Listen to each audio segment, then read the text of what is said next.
Yo, Atlas speaking, and welcome to part 15 of What If I Was Reincarnated in the World of Pokemon and Became the Greatest Pokemon Tactician. Let the tale begin. Chapter 376. Alex enjoyed the view from this high altitude as he held a compass and the map. Crobat started to use his flying energy to block the wind for Alex so that flying at very high speeds isn't uncomfortable for Alex. Alex looked up with a smile as he said telepathically, "Thank you." Crobat showed a cold expression as he responded, "Shut up. I only did that so you wouldn't annoy me the whole flight." Alex laughed lightly as he said with a nostalgic expression, "Haha, you haven't changed at all. You're still the same bastard. Even though you're not trying to kill me anymore." Crobat showed a mocking expression as he replied, "I only tried to kill you once and my reason was not inconceivable. In case you forgot, you tortured me." Alex showed a smile as he said, "Oh, is that so?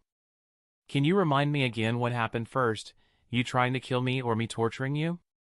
Crobat still remembered the moment he met Alex for the first time and of course, knew the answer to this question. But he still didn't say anything and acted like Alex's question wasn't directed at him.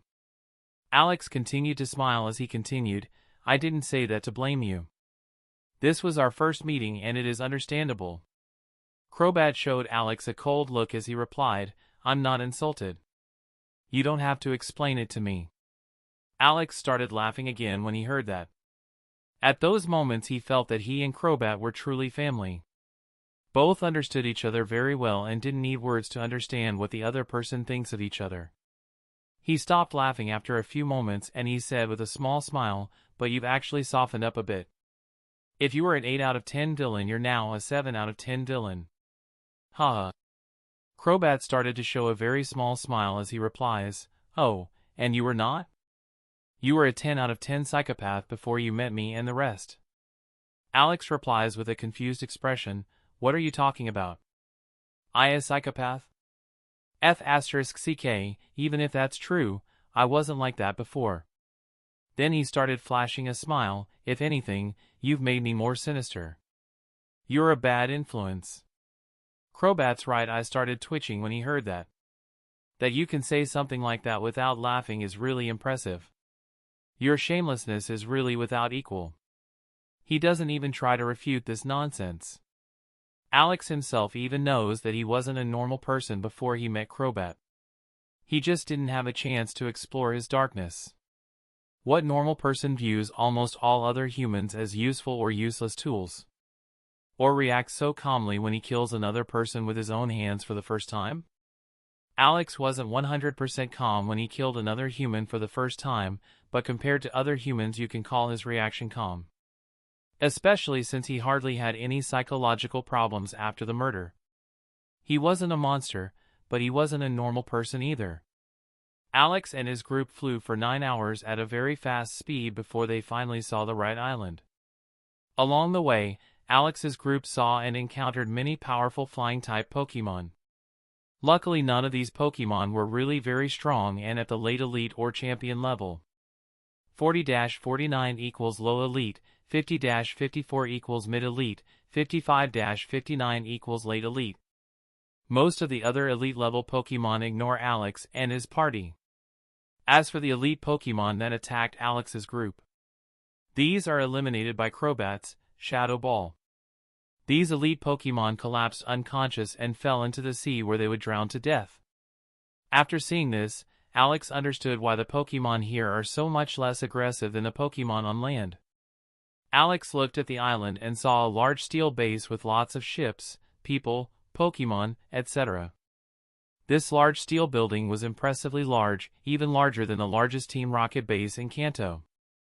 But compared to this huge island it was only a small spot. The island itself was very large and mostly surrounded by forest. But it had a big sea in the middle of the island and even many rivers spread all over the island. It even has a small mountain. Though many times smaller than Kanto, it was still a very large island that cannot be quickly explored. Alex gives a signal to Crobat to first land on the island outside the base. He wanted to wear his Ditto mask first before entering this Team Rocket base. Although the reports of a few Team Rocket members can't hurt him much, Alex prefers to play it safe and never show his face to regular Team Rocket members. After all, that's one of the reasons why Giovanni gave him a second ID in the Team Rocket database and delete his first ID. In theory, Alex only had one ID in the Team Rocket base. His fake ID. If you don't include Giovanni's personal database. He was a Team Rocket elite captain in this ID and thus only one tier lower than an executive. Alex's group was quickly taken to a waiting room where they only had to wait 5 minutes. Maria, Elise, and Daniel had no interest in meeting the person in charge of this base, so they waited in the waiting room.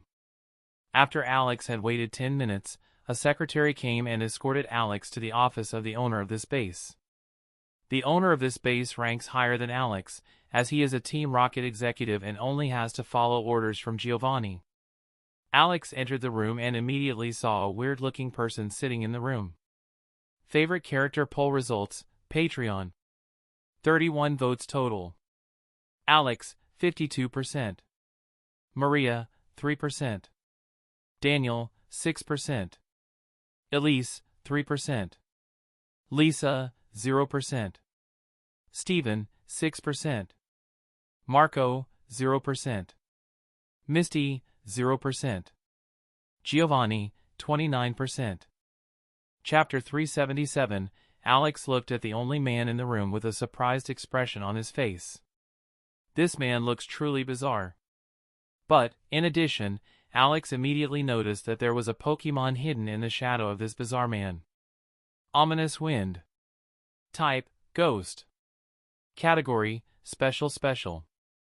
Power, 60. Accuracy, 100. Effects, Ominous Wind deals damage and has a 10% chance of raising the user's attack, defense, special attack, special defense, and speed by 1 stage each. Stats can be raised to a maximum of +6 stages each. Alex was a bit surprised when he looked at the information of this Pokemon. She not only had 5 Master and 7 Expert rank moves, but also she is at level 59. Of all the Team Rocket Executives Pokemon that Alex had seen, this Pokemon was the strongest. Sabrina, Koga, etc. are not Team Rocket Executives, although they have comparable power. Alex knew that Lisa was initially considered a fairly weak executive, but he didn't think the difference between executives was that big. Alex is also particularly impressed by the potential of this Mismagius. SS rank Pokemon are extremely rare, and even extremely strong trainers like Koga only have 2 or 3 of such potential, as far as Alex knows. Alex or Steven having a whole team full of SS rank Pokemon is considered highly abnormal and should not be used as negative examples to disprove this truth. Although this Pokemon was probably the strongest or one of the strongest Pokemon of this man, the strength of this man is still really impressive.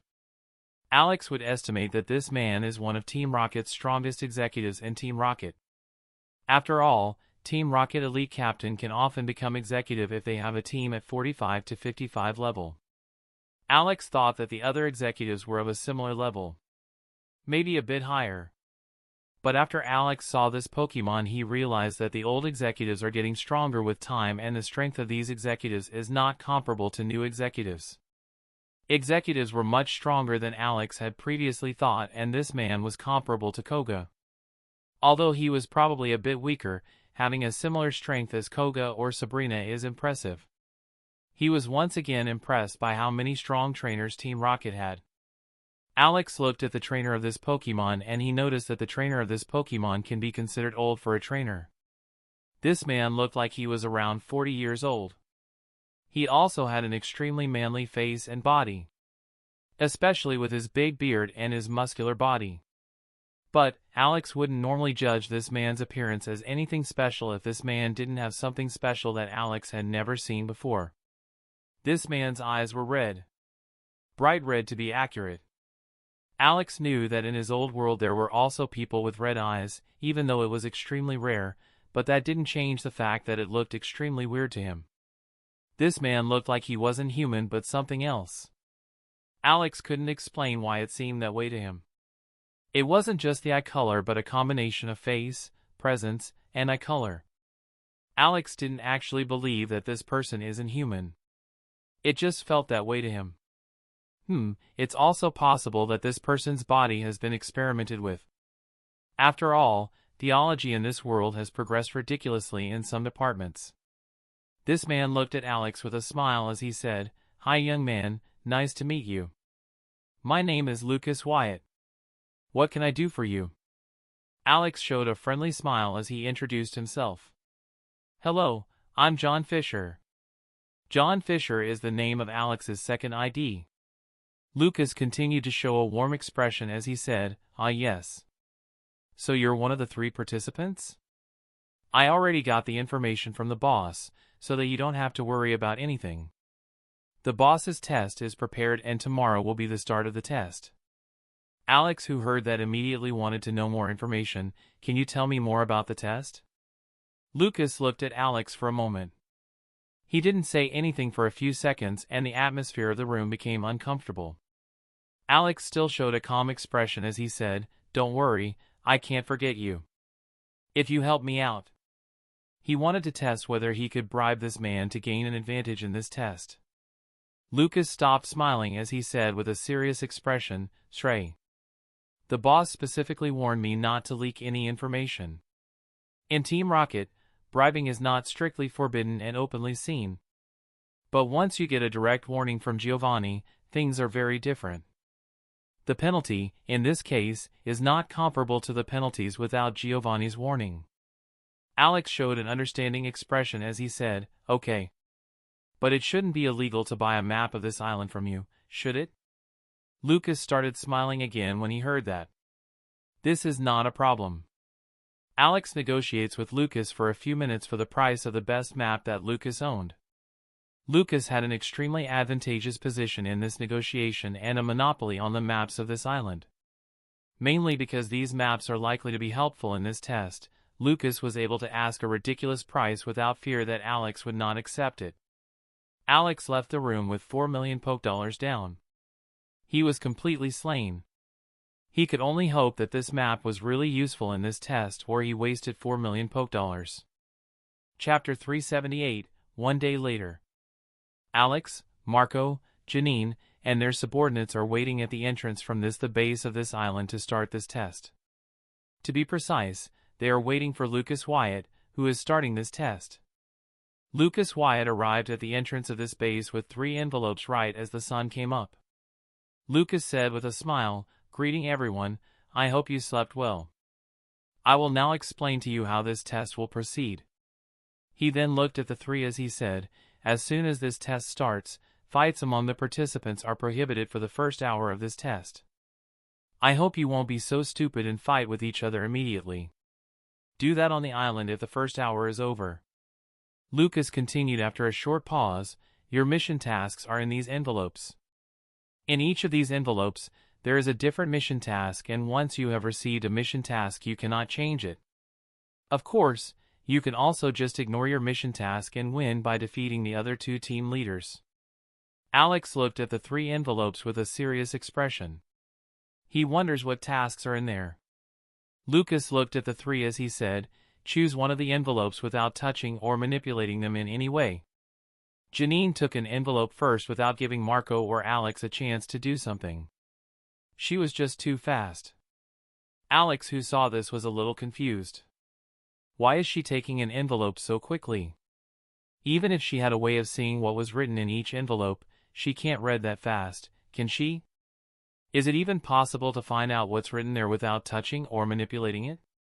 Marco was a bit slower, but he also immediately took an envelope without hesitation. Alex got even more confused when he saw this. Since when is Marco such a direct and honest person who doesn't even try to gain an advantage in this test? He couldn't imagine that Marco had become such a person after one day. Did they both give up trying to figure out what's in those envelopes? But the 2 gave up a bit too quickly up. This is all so weird. Alex did not notice Lucas's glance because he thinks too deeply to notice anything in this world for several seconds. He was very deep in his thoughts, engrossed. Lucas looked at Alex with an impatient expression as he said, "What are you waiting for?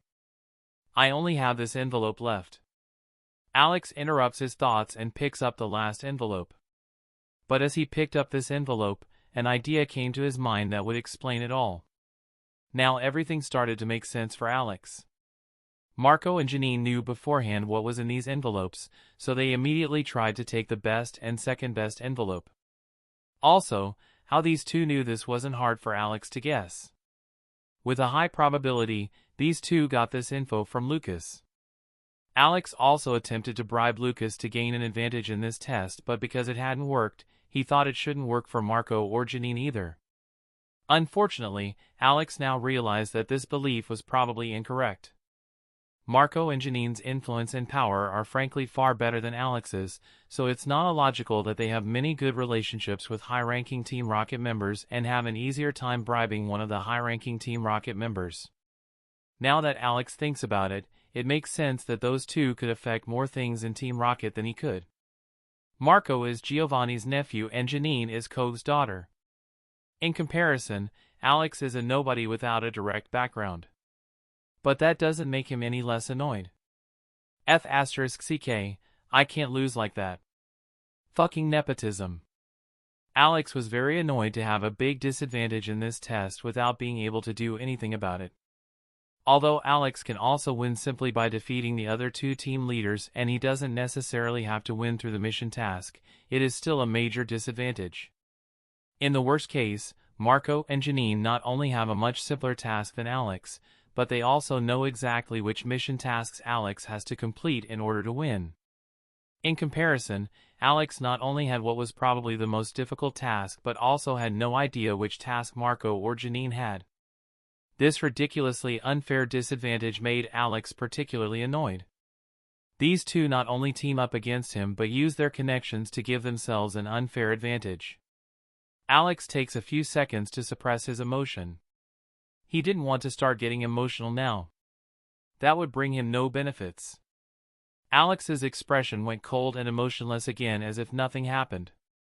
He glanced at his envelope as he thought, now I can only hope this task isn't too bad. Lucas then gave all three participants an electronic device with a screen on it. All team leaders must wear this device throughout the entire test. This device is designed to track your location on this island and disqualify you if you are defeated or captured by another participant.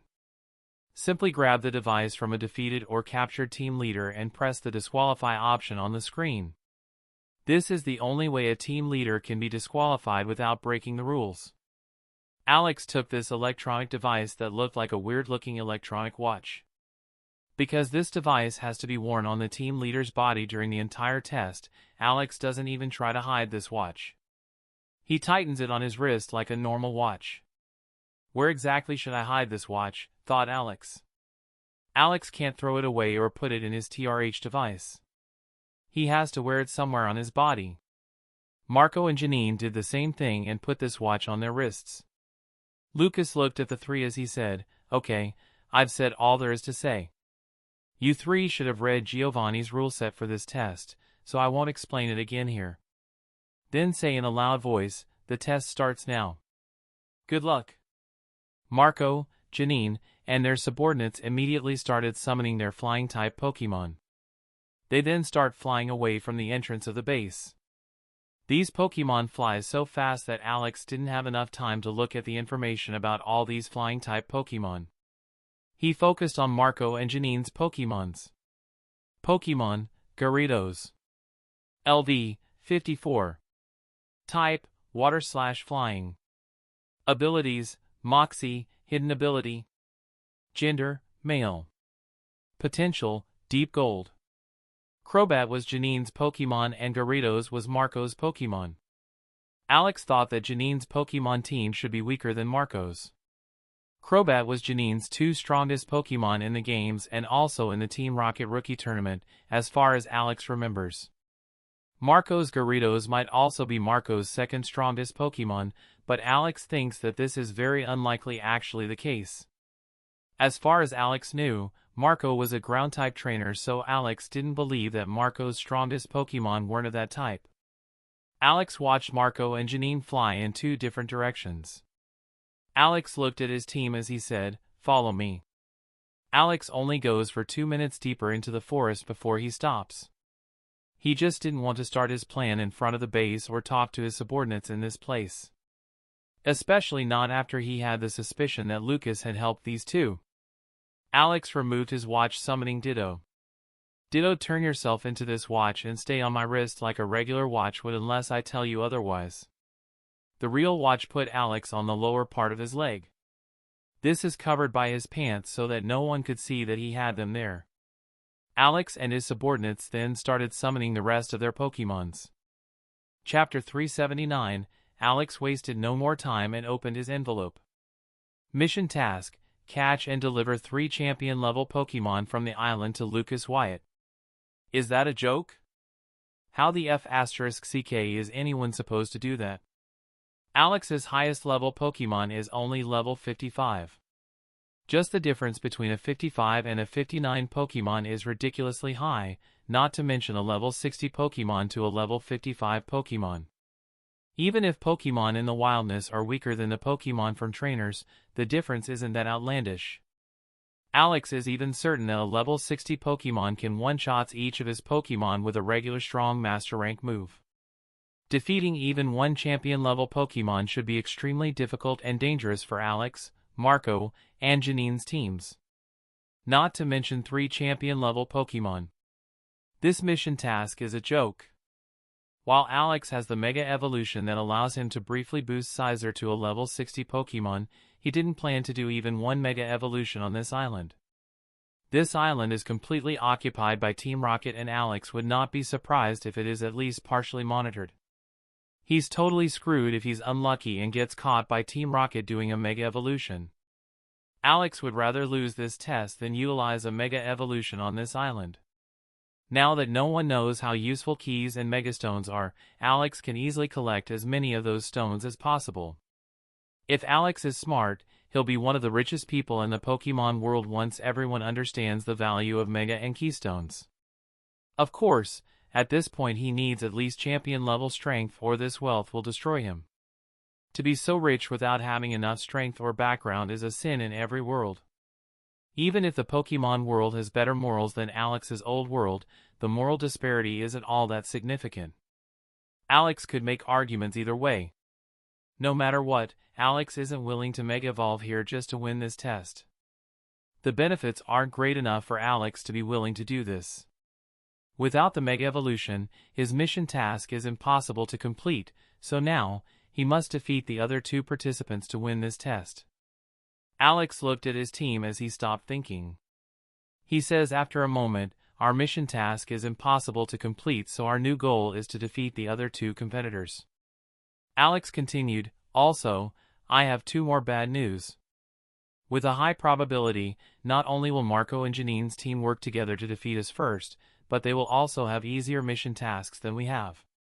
They probably even know which mission task we have to fulfill to win. Daniel, Maria, and Elise all gave a rather dissatisfied expression upon hearing this. Nobody knew exactly how strong the teams of the other 2 participants are. Fighting against a team is full of risks, let alone 2 teams. Not to mention that the mission tasks are probably easier and that Alex's team has no idea what the win condition of the 2 teams' mission tasks are. Maria said, it's easier said than done. We don't have enough information. Daniel agreed, yeah, we frankly have too little. What makes it worse is that we're not even allowed to attack them for the first hour. Elle said, boss, how do you even know that? Is this information really reliable? Alex replied, no, not 100% reliable. That's just my own guess. Although I'm pretty sure that this guess is correct. Maybe 70 to 80%. Daniel, Maria, and Elise said nothing for a few moments.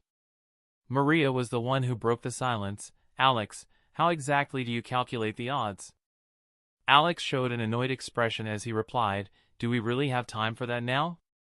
Maria, Daniel, and Elise looked at Alex without a word. Alex's eyes started to twitch as he said, you guys are so stupid. I thought it was clear that with these percentage numbers I wanted to show how confident I was that the information was correct. I didn't actually calculate it. Daniel and Elise didn't say for a moment as they stared at Alex, speechless. The 2 only had one thought, boss is such a weirdo/unorthodox person. Maria, who had already spent more time with Alex, wasn't that surprised. She just said coldly, "Alex, you could have just said you're very sure like any normal person would and not use those weird numbers."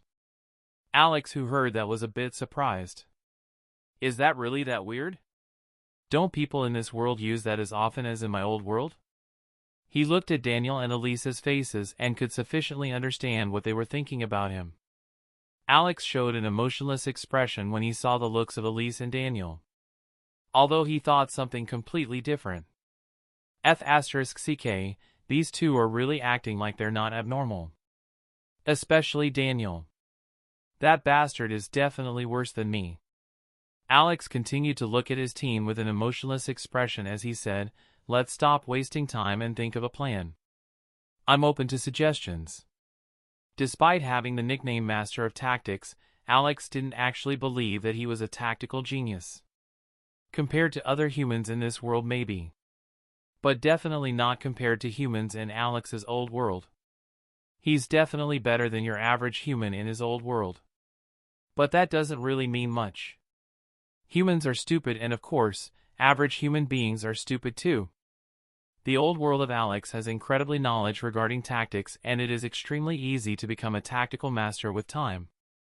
Alex hasn't read enough tactics books to actually do better than some humans in Alex's old world. Fortunately, Pokemon fights are almost completely different from the fights in Alex's old world, so even an actual tactical master of Alex's old world couldn't necessarily fight better in this world than Alex. But in situations like this where Alex's team has to defeat two other teams, more tactical knowledge would be very useful. Alex hopes that his team members might have some good ideas. Elise, Maria, and Daniel just looked at Alex with a look like, "Aren't you the tactical mastermind? Why are you asking us?" Nobody said anything. Alex's hope started to dwindle by the second with no one saying anything. Chapter 380, Alex's team members in the end couldn't really bring Alex new ideas. He has to come up with his own strategy. He then looked at Lucas's map with a suspicious expression. **CK, now I'm not even sure if this map is real or some fantasy shit map. The map looks like any other map, and unless Alex has tested if this map is fake or not, he cannot trust this map. Alex first wanted to test whether this map is at least partially real before he does anything else. He chose a random area and then tests whether the information from the map conformed with the details of the area. If the information about this random area is real, then Alex can safely assume that the rest of the map is probably real as well. At least the chance is higher that there is more real information on this map than wrong ones. Alex decides to test Arena 4. Area 4, Danger Level, Orange. Pokemon Leader, High Elite Scyther. Rare Pokemon, Scyther. Rare Items, Pechaberry. Alex looked at his team as he said, "Follow me," then he had Crobat carry him so he and his team could move faster. Unfortunately, he doesn't have a Pokemon that can genuinely comfortably carry him on the ground. Bastiodon is relatively small, and sitting on his back is for Alex extremely painful. Maybe the best option is Blaziken, who could carry him like a princess while she runs, or Zweilous, who is even bigger than Bastiodon and whose back is not so uncomfortable. But Alex would rather be carried by Crobat than use those other two options. Especially the Blaziken option. He will definitely not choose this option. How are his subordinates supposed to respect him when he's carried by his Pokemon in such a weird way? Daniel was carried by Drapion and the other two by their flying-type Pokemon like Alex. Alex flew through this forest and saw many Pokemon. When he looked at the information about these Pokemon, he realized that this island is really special. The Pokemon with the worst potential he had seen had bronze potential, and there were a good number of Pokemon with silver potential. Although that doesn't sound very impressive, Alex understood how good the average potential is on this island when he saw it. Seeing so many Pokemon with silver potential at low levels is really unusual. Alex has never been in an area with better low-level Pokemon. This island is too weird. There must be a reason why so many talented Pokemon are born on it. Alex considered a few possible reasons. The reason most likely, in Alex's estimation, is that this island belonged, or still belongs, to a full-blood legendary Pokemon. The latter is more likely. Some full-blood legendary Pokemon should have the ability to passively slightly enhance the potential of untalented Pokemon near them. Over a long time, Alex has read many books on this topic and also talked a lot with Professor Walter about it, and he knew that there is a theory that this is an ability of some full-blood legendary Pokemon. Although not officially confirmed, this theory is supported by many professors and is at least not unlikely to be true. Alex, who had this thought, asked himself which full-blood legendary Pokemon are on this island. He wanted to see such a godlike Pokemon to see how strong a full-blood legendary Pokemon actually is. Even though he had that idea, he wasn't really going to be looking for a full-blood legendary Pokemon. Low-level champion-level Pokemon are pushovers in front of even a weak full-blood legendary Pokemon. Alex only has to look at the result of the only recorded full-blood legendary Pokemon fight. Multiple champion-level Pokemon plus many elite-level Pokemon could not defeat a weak full-blood legendary Pokemon. Although this record is inconclusive and it's not clear what happened in the end, Alex didn't believe that it was necessarily a happy ending for the humans if the remains of the full-blood legendary Pokemon regenerated faster than multiple champion-level Pokemon can do damage to an unconscious full-blood legendary Pokemon. Alex in particular understood human nature too well to think that humans came as the winner of this fight out. If the humans really did win that fight and it was really worth it for the humans, why was there only this one fight in the whole history? Alex didn't believe that human greed was so easy to suppress. Unless the opponent is truthfully too powerful for almost all humans. If Alex had to bet, he'd say the humans lost that battle and it was a horrible loss. Such a destructive defeat that the humans never dare to attack a god again. Even if it's just one of the weakest gods. Of course, this is only Alex's guess and is purely speculative on Alex's part. There could be all sorts of reasons why the humans stopped attacking the gods. Alex wanted to see a god like that for real, but he really didn't want to die for it. If he's unlucky, he might run into a god who kills him instantly just for looking at it. Is that really possible? Can this really happen? Alex has no idea. He didn't know the character of any full-blood legendary Pokemon, but he didn't want to test it. As Alex's team moved through this forest, they encountered many Pokemon, all of which Alex looked at if he can. He wanted to see if he could find a born deep gold Pokemon like Swilus. Alex, doing this, felt a bit like he was looking for the jackpot in the lottery, but even if he just finds a born gold or born shallow gold Pokemon, that's still a good second prize. Although he didn't know what potential a Pokemon was born with, Alex can roughly estimate that a Pokemon at a low level most likely hasn't consumed good enough Pokemon or items to improve its potential. How can a level 15 born shallow gold Pokemon find such valuable items or other Pokemon corpses with S+ potential? It is not impossible but rather unlikely. Especially if this Pokemon has no mother or father nearby. Alex's effort was rewarded when he saw the information from a Pokemon. Chapter 381, A Born Shallow Gold Potential is too bad for Alex to get actually excited about it. If he encountered such a Pokemon at the beginning of his journey, he would not only keep it for himself but also be extremely happy for several days. In comparison, Crobat, Scizor, and Gardevoir all start with born deep silver potential. But now that Alex has born gold and born deep gold Pokemon on his team, Alex's minimum potential for a Pokemon is extremely high. Horsia is also a born shallow gold Pokemon but is at least a Pokemon species that Alex considers to be a very strong Pokemon species and a type he hasn't had before. Also, Horsia's innate talent, moves, and abilities were extremely good.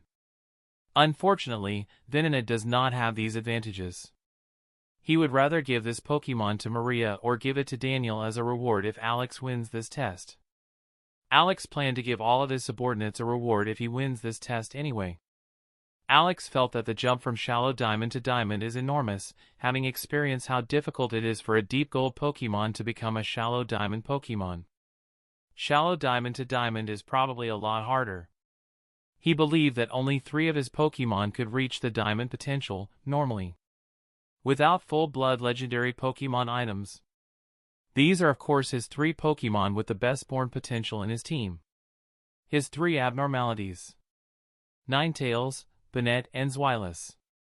Ninetales and Banette were born with a gold potential.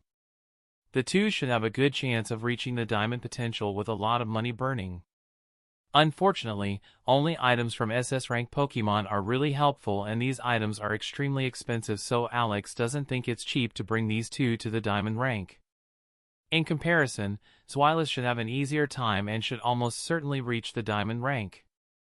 According to Alex's estimate, a born deep gold Pokemon should reach this potential relatively easily, with items worth less than 100 million plus evolution. Blaziken, Umbreon, and Bastiodon were all born with a shallow gold potential, so that Alex didn't think he could bring these Pokemon to the diamond rank anytime soon. Was that even possible? He wasn't even sure if all the appropriate SS rank items in this world combined could bring these 3 Pokemon to the diamond rank. Alex couldn't find anyone who had tried this. Besides that, probably most champion level trainers don't do that anyway. Alex was the only person as far as he knows who divided SS rank into 3 levels, thanks to his system. For other trainers, the SS rank is the maximum a Pokemon can reach. There is no SSS rank or a Pokemon that had reached this rank. Maybe full-blood legendary Pokemon have this potential, but no human in this world could catch one of these Pokemon and have its potential tested, so no one knows. Alex even thinks it's possible that weaker gods only have a deep diamond potential. He's already had 11 Pokemon, and a born shallow gold potential just isn't good enough anymore. It wasn't cheap to get a shallow gold Pokemon to the shallow diamond rank, and almost impossible to get it to the diamond rank. Alex prefers to use the money for his Pokemon, which he already has an emotional connection. He then said telepathically, "Gardevoir, defeat this Venonat and bring me the unconscious body. But be careful not to kill it." Gardevoir nodded and immediately did what Alex wanted her to do. She immediately destroyed this Pokemon with a move and carries the unconscious body in front of Alex. She was careful not to use all the power of her move and to avoid tearing this Pokemon to pieces. Alex pulled out a Pokeball and caught it. Maria, Daniel, and Elise saw this, and they showed a slightly puzzled expression. No one could understand why Alex did that. Alex showed a smile when he noticed this. He said, "I'm going to start randomly catching some Pokemon here. Maybe I'm lucky and there are some S-rank Pokemon under these Pokemon. After all, the average potential of Pokemon on this island is said to be very good." That was a lie, but a good reason to explain Alex's action. If he later gives this Venonat to Elise or Daniel and they remember how Alex only caught 1 or 2 Pokemon from this island, then it would make him look extremely weird. How should he explain that? So, Alex will even start catching Pokemon that don't have good potential so that his behavior isn't unusual. No one will think it's extremely unusual if Alex catches 50 Pokemon from this island and there are 2 or 3 S-rank Pokemon in it. Especially on this island where the potential of Pokemon is better than average, according to Giovanni's own statement. Alex and his team kept moving and started encountering aggressive Pokemon that frantically attacked Alex's party, even though they clearly have a disadvantage. The team's combative and aggressive Pokemon take care of these weak Pokemon. Of Alex's team, it was only Crobat and Umbreon who seemed to enjoy killing weak Pokemon. Scizor and Blaziken also like to fight, but not against Pokemon that are too weak, so they didn't join in this bloodbath. Maria, Daniel, and Elise also had Pokemon like Crobat and Umbreon on their team. Especially Elise has many Pokemon that were extremely cruel. But none of the Elise Pokemon were the cruelest Pokemon in this fight. This title belongs to Umbreon. Umbreon looked at the attacking Pokemon with an expression of hatred and treated them as if a normal death is too good for them. Even if a Pokemon is dead, Umbreon won't give up and mutilate the corpse of this Pokemon. Umbreon ended up completely covered in blood and even a little feared by the other cruel Pokemons. Of course not, from Crobat and the rest of Alex's Pokemon. Crobat even shows an expression of pride as he gazes at Umbreon. The same way a proud father would look at his daughter when she brought home a good grade from school and showed it to him. Alex's team has seen Umbreon handle the enemies of the family too many times to even change their expressions for this expected carnage. At least she doesn't torture those Pokemon. That's good enough, thought Alex as he looked at the different sized dismembered corpses. Chapter 382, Area 4. Danger Level, Orange. Pokemon Leader, High Elite Scyther. Rare Pokemon, Scyther. Rare Items, Pechaberry. In Area 4, Alex and his team started entering this area and checking if the information from the map is correct. After a few minutes, Alex's team found a bush full of Pechaberries, which was a good sign. And after Alex's team went deeper into this area, he started finding even some Scythers. Alex's group was quickly found by the Scyther leader, who quickly ran in the direction of Alex's team with several other Scythers following him. Gardevoir and Crobat warned Alex in advance so that this visit came as no surprise to Alex or his team. Alex saw 8 Scythers running fast through the forest and getting in front of his group. He immediately looked at the information from the strongest Pokemon in this group, because it has the highest chance of being the leader of this pack. Scyther species respect strength very much, so it only makes sense that the leader is the strongest of these Scythers. The other 7 Scythers weren't weak either. The weakest was still a mid-elite at level 50. But none was at the high elite level like the Scyther leader. They were all between levels 50 and 54. Also, each of these Pokemon had at least a shallow gold or better potential. That each of these Pokemon had S-rank potential didn't really surprise Alex. How should these Pokemon get to such a high level if their potential is too bad? While it's possible for A-rank wild Pokemon to reach a similar level, it's very rare for Alex to see a Pokemon at that level with such potential. Alex even remembered a mid-elite level A-rank Pokemon that got weaker because it got too old and became a low-elite level Pokemon.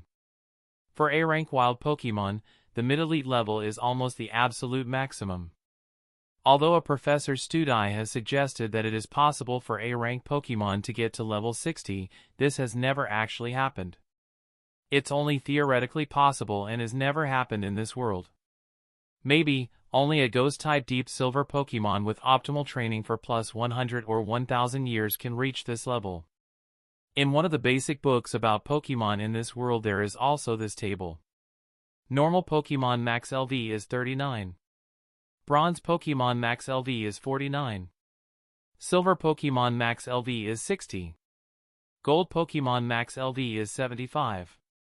This shows that theoretically, a deep gold Pokemon can reach level 75, although Alex doesn't believe that something like that will ever really happen in this world. According to Alex, Ditto, with his deep gold potential, started not leveling up at the fastest level speed after level 50. Although it doesn't differ much in the first level to an SS rank Pokemon, the difference gets after each level more potent. Alex didn't believe that Ditto could reach level 60 in 1 or 2 years, let alone how many years it would take Ditto to reach level 75. Even if that happens, he doesn't think he's still alive at this point. Scyther, leader, looked at the many Pokemon in Alex's group and started to show a solemn expression.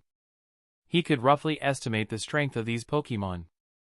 He had a lot of experience and also knew that trainers' Pokemon were stronger at the same level, so he didn't attack immediately, even if this group entered his territory. Alex saw this and smiled. At that moment, a plan came to him that could help him win this test as he saw it. Scyther, leader, Scyther, human, what do you want? Alex showed a neutral expression as he said, I want to offer you a deal. Scyther, leader, only looked at Alex with cold eyes when he heard that. He said angrily, Scyther, no, leave my territory. Alex was already used to wild Pokemon's rude responses to humans, so he just put on a calm expression when he heard Scyther's angry tone. I will give you something that will not only evolve you but also your group into a Scyther. There is also a chance that during the evolution you and your group will improve your potential. And what you have to do for it is completely harmless and easy to do for your group. Scyther, leader, would normally refuse immediately no matter what the human said, but the thought of becoming stronger made him hesitate for a second. He didn't say anything for a few seconds. Alex said with a small smile, let's settle this in a Scyther way. My Scyther against you.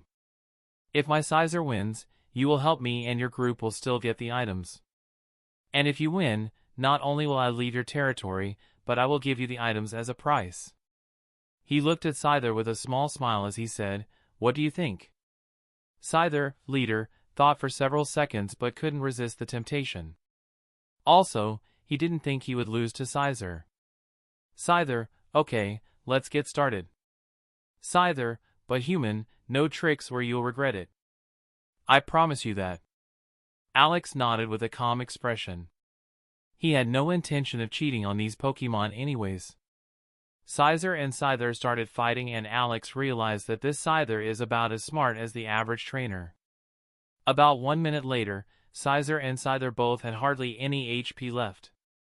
Scyther used Metal Claw 2.0.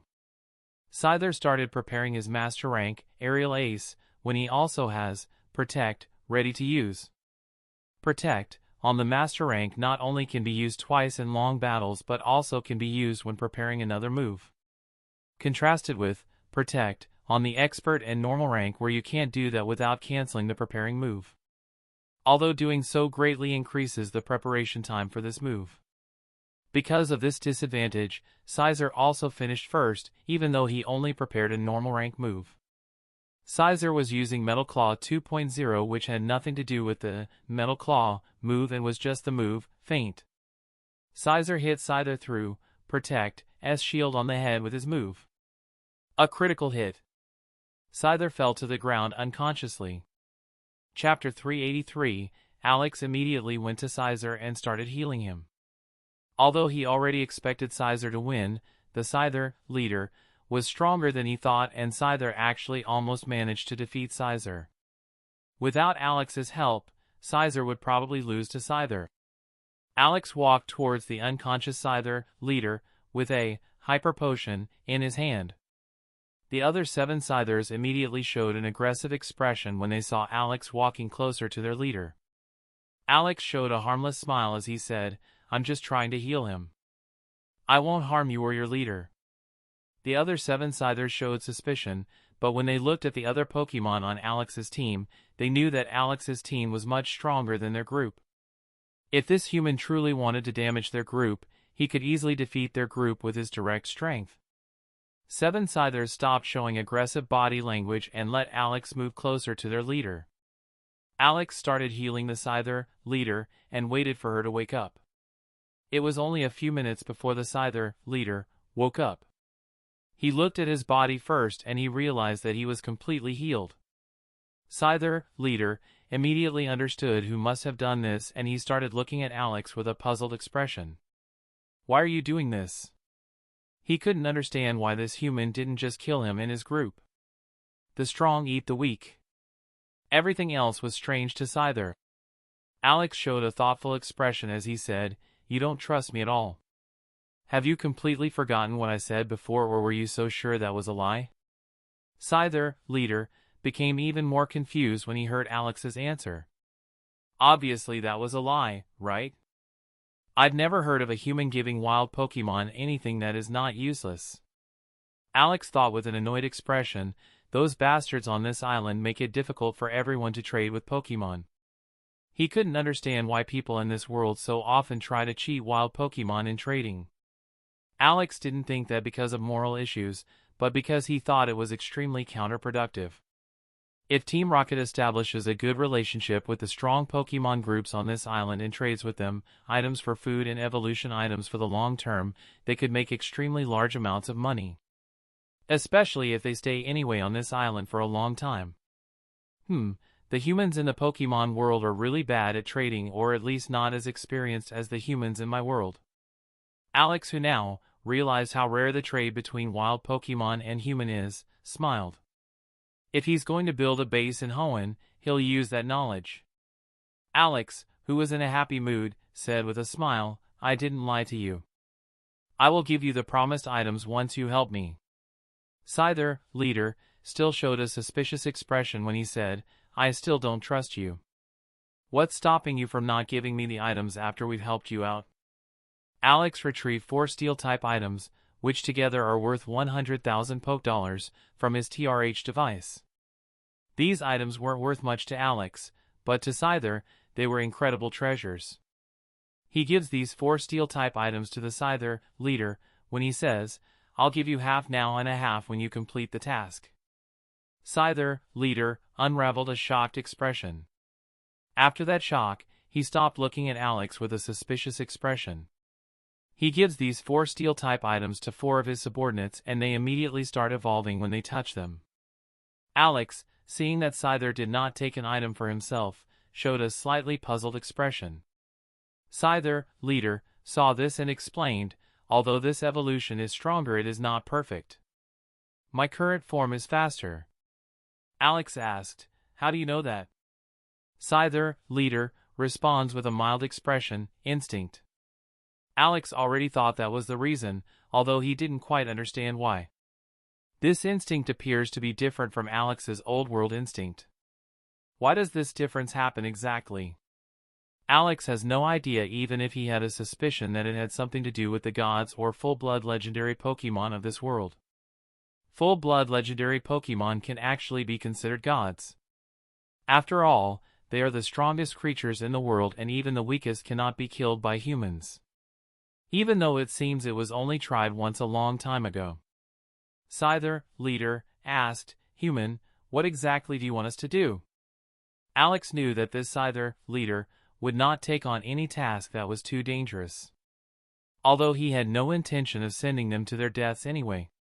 He said with a serious expression, on this island are 2 other groups of humans with a similar strength to my group. Maybe a bit weaker. I don't expect you to defeat them or even attack them, but that you find them for me without them realizing that you're doing this for me. Scyther, leader, understood that this mission was not really without danger. Although humans don't often attack Pokemon if they don't attack first, it can still happen. Not an entirely safe task, but not actually dangerous either. Scyther, leader, felt that this mission wasn't really that problematic and these items from this human are worth it.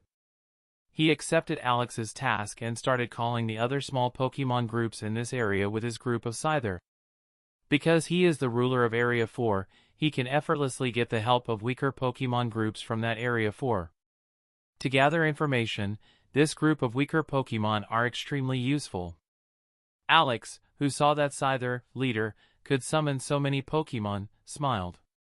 Although these Pokemon are extremely weak and do not pose a threat to his group, these Pokemon are still extremely useful for scouting tasks.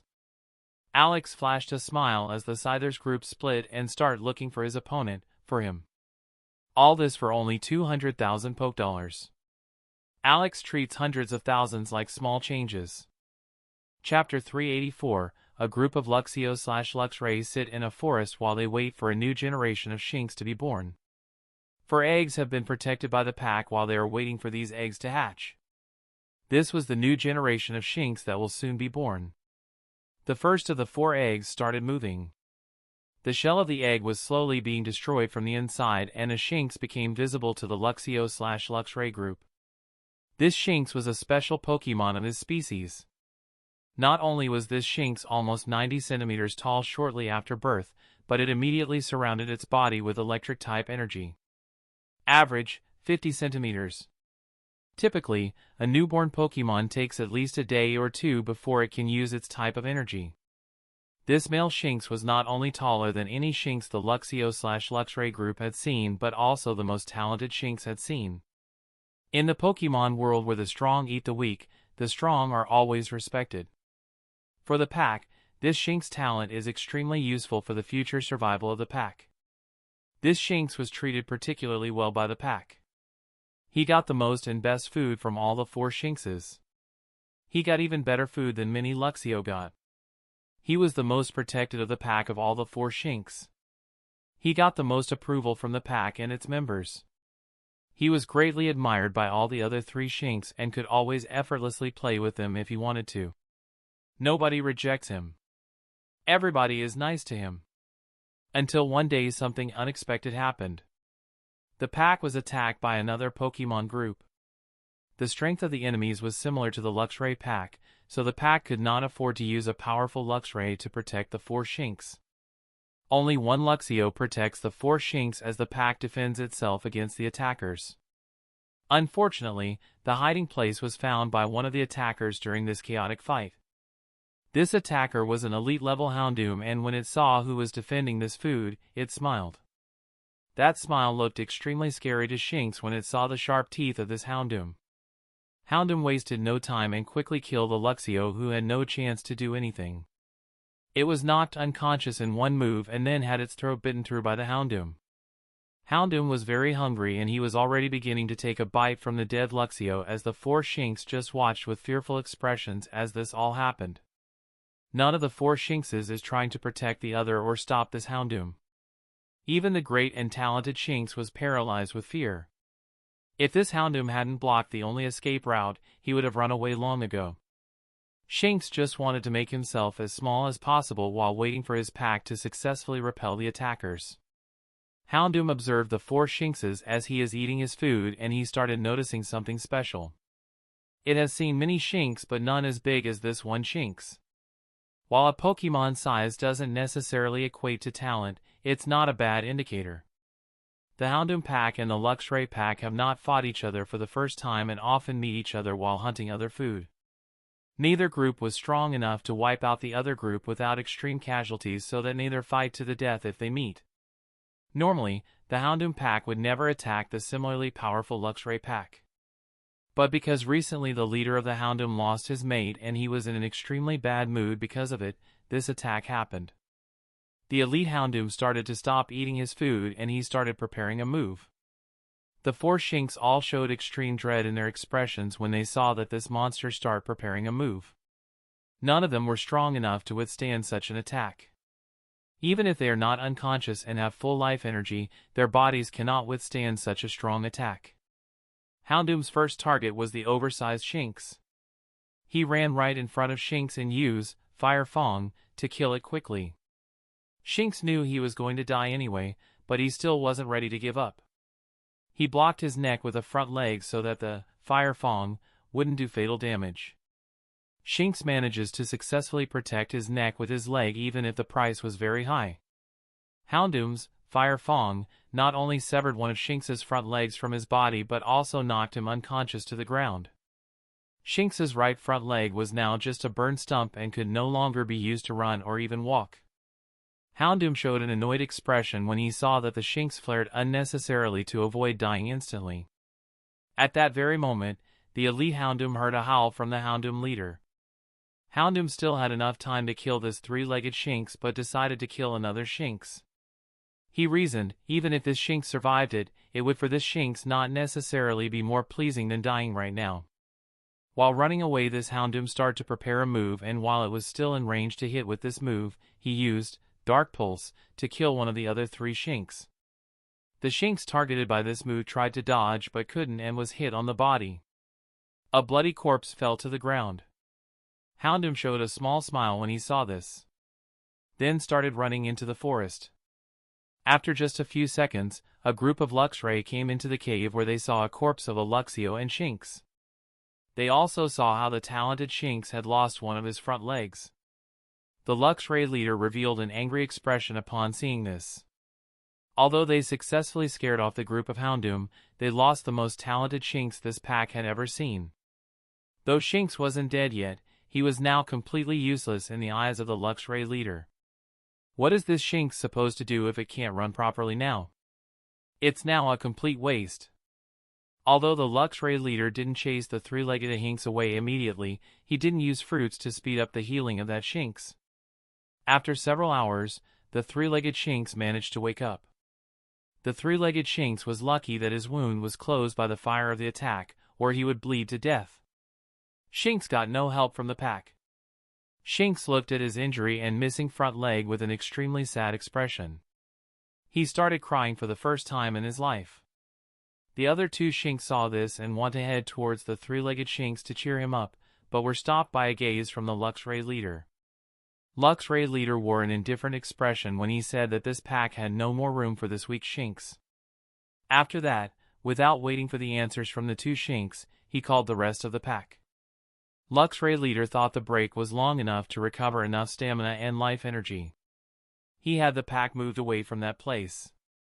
Now that the Houndoom pack has found its location, it's not a really secure place to stay.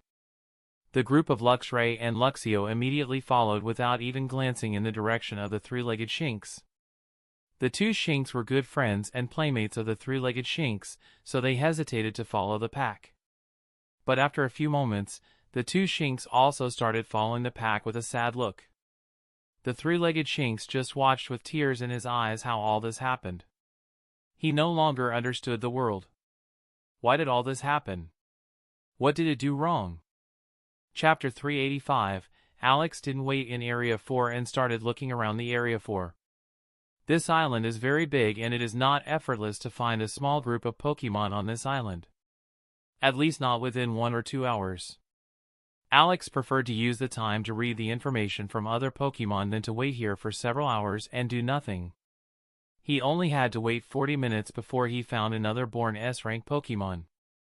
Lucky, but what's wrong with that Rattata? Sunny Day and Rain Dance? F***ck if it had a third weather move I'd think that Rattata thought he was a weather god, thought Alex when he saw the status of this Pokemon.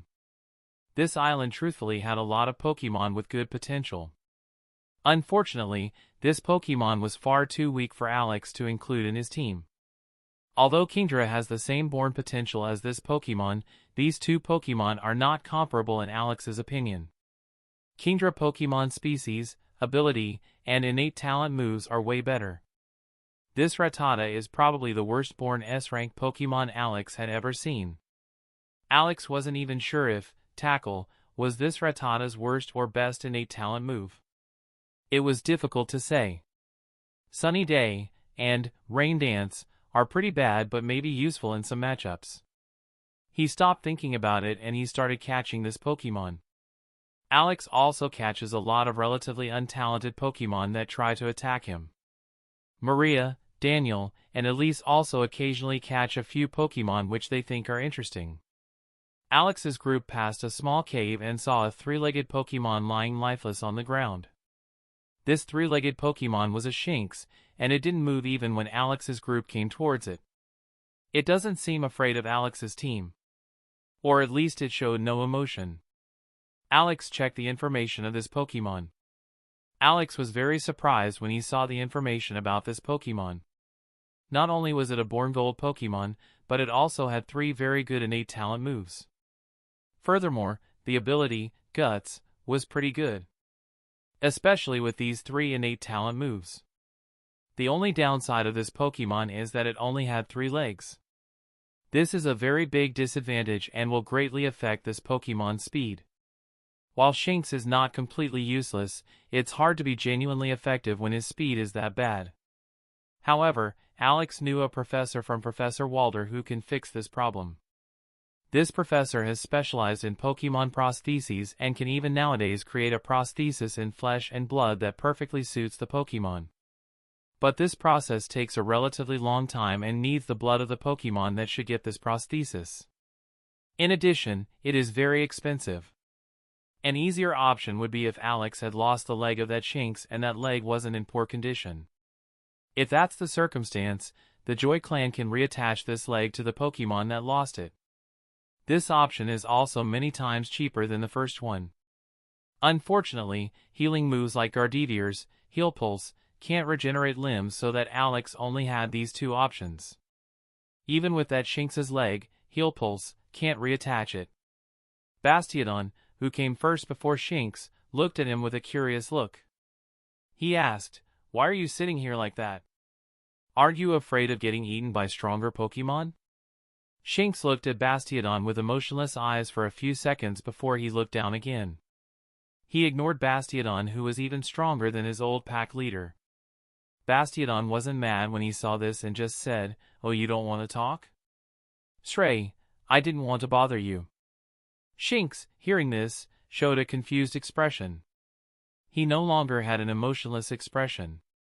His surprise overwhelmed everything at that moment. He looked at Bastiodon and said, "Why, do you apologize? You are so much stronger than me. It doesn't make any sense." Bastiodon showed a thoughtful expression upon hearing this. After a few moments, he replies, dunno. It just feels right." Alex, who arrived next to Bastiodon at that point, heard the entire conversation. He was answering for Bastiodon. The strong ones can always choose what they want to do and be. Bastiodon is Bastiodon and nobody can force him to be anything else. At least as long as I and my Pokemon are still alive. Shinx just looked at Alex wordlessly for a few seconds. It seems like he didn't want to talk to Alex. Gardevoir said telepathically to Alex, "Father, this Shinx is pretending to be emotionless, but I feel a lot of emotion from this Shinx. Anger, hate, sadness, loneliness, and many others. This little Pokemon seems to be going through a tough moment right now." Alex nods to Gardevoir's words. He also felt that this Pokemon hadn't given up the world completely yet. He showed a small smile as he said, "Don't you think it's better to follow me and see what happens than to be here, waiting for your death?" Shinx just gave Alex a confused look as he said, "Why do you want me? I'm completely useless in this state." Alex replied in a serious tone, "You're only completely useless when you think you're completely useless. Why do you give up so easily? You have one leg less, but that doesn't automatically make your talent or will weaker. You can still be a strong Pokemon." Shinx's eyes started to lighten when he heard that. "Really? I can be strong." Alex was very satisfied with Shinx's expression, so that he said, "Besides that, I can help you find a suitable replacement for your leg, so it won't be difficult for you to get strong." Shinx showed a surprised and puzzled expression. What? Why don't you tell me that earlier?" Alex replied in the most playful tone possible, Why do you think I did that?" Crobat, hearing this, suppressed his compulsion to throw a shadow ball in his trainer's face. He couldn't understand why his trainer is sometimes so smart and serious and sometimes so annoying. Shinx looked at Alex wordlessly for a few seconds. Then, with a small smile, he began to say, "You're weird, but I think I'll fit in well with this team." Chapter 386. After Alex caught Shinx, he went back to the place where he first met the Scyther leader. Shinx and Alex had a pleasant chat this way back. Both learned a lot about each other. Alex had also told Shinx to stay in the Pokeball while they were in the forest. He could go out if they were resting or eating, but he's supposed to stay in his Pokeball otherwise. Shinx just was way too weak, and one move from a mid or late elite Pokemon can kill him instantly. Alex doesn't want to take chances. Shinx understood Alex's concern and accepted it with an extremely happy expression. He was truly delighted that Alex was so concerned about his safety. He also started talking to the other Pokemon from Alex's group on the way back. Shinx also talks to the other Pokemon when Alex's group was waiting for the Scyther pack. Shinx had the best relationship with Alex, Bastiodon, Gardevoir, and then Blaziken. He talked to these Pokemon the most. Alex could understand why he got along well with Bastiodon and Gardevoir, the Pokemon that first talked to him, but he didn't understand why Blaziken counted among them. But he need only to think for a moment to understand why this was happening. Bastiodon and Blaziken have been almost inseparable since they were little, and it's really rare that they aren't near each other. Although all Pokemon from Alex get along well with each other, maybe not Scyther and Crobat, they don't talk to all Pokemon the same amount. Alex understands his Pokemon very well and knew which Pokemon talks to which Pokemon the most. He can even do a list in his head. Top 3 of each Pokemon. Crobat, Scyther, Gardevoir, Ditto. Scyther, Crobat, Gardevoir, Blaziken. Gardevoir, extremely balanced. Ditto, Crobat, Banette, Gardevoir. Bastiodon, Blaziken, Gardevoir, Ninetales. Blaziken, Bastiodon, Umbreon, Scyther. Umbreon, very balanced. Ninetales, Banette, Gardevoir, Bastiodon. Banette, Ninetales, Umbreon, Ditto. Zweilous, Umbreon, Gardevoir, Kingdra. Kingdra, Zweilous, Gardevoir, Umbreon. Shinx, Bastiodon, Gardevoir, Blaziken. Alex only had problems with Gardevoir and Umbreon on agreeing on which 3 Pokemon these 2 Pokemon talking the most with. Gardevoir and Umbreon just talked so much to every Pokemon in Alex's group that it's extremely hard to tell exactly. These two are also the two Pokemon that contribute most to the very good atmosphere of Alex's group. Alex was very glad that he had these two Pokemon on his team. Alex waited for almost 2 hours before one Scyther came back with a group of weak Pokemon. He telepathically asked, "Did you find them?" Scyther replied with a serious expression, "I don't know if this is the group you're looking for, but I found a group of 2 humans with lots of Pokemon." Alex asked, "Were those 2 humans female?" Scyther said nothing for a few seconds. After a bit of hesitation, he said, "I can't distinguish the sex of humans." For real, it should be easier to tell the gender of humans than Pokemon, right? Or can he tell the sex of his own Pokemon species either? Alex was very confused when he heard that. He looked at his Pokemon with a curious look like, "Can you tell the sexes of humans?" He heard a positive response from nearly all of his Pokemon. Only Shinx and Zweilous said nothing. Alex could understand why the young Shinx couldn't do it, but the fact that Zweilous had a problem with that worried him a bit. Zweilous was a very friendly Pokemon, apart from the fact that he likes to nibble on things and people. After his evolution, he even started biting on things or people with one head and talking with the other head at the same time. He felt that Zweilous used a bit too much of his free time biting things or people and that the general knowledge of Zweilous is truthfully insufficient. Alex could only hope that Zweilous' hobby would end once he evolved into Hydreigon. He looked at Scyther and asked, "Did the 2 humans have 2 swellings on their chests?" Scyther showed a thoughtful expression as he said, "Oh yes, the chests of these humans weren't straight. Can you find out which humans are female with this method?" Alex replied with a smile, "Yes. Should almost always work." Then he said with a first expression, "Quickly take us to the place where you found her." Janine and her one subordinate weren't with Marco's team right now, so Alex wanted to take advantage of that immediately and defeat her immediately. Crobat immediately grabbed Alex into his baby carrier and began following Scyther. The rest of Alex's team does the same and follows Scyther leading the group. Alex said telepathically to all of his Pokemon and his subordinates, "While moving, use all Master and Expert buff moves to make yourself stronger." Because Alex doesn't want to waste time and wants to defeat Janine as quickly as possible, he didn't want to stand still and wait for his Pokemon to buff themselves optimally.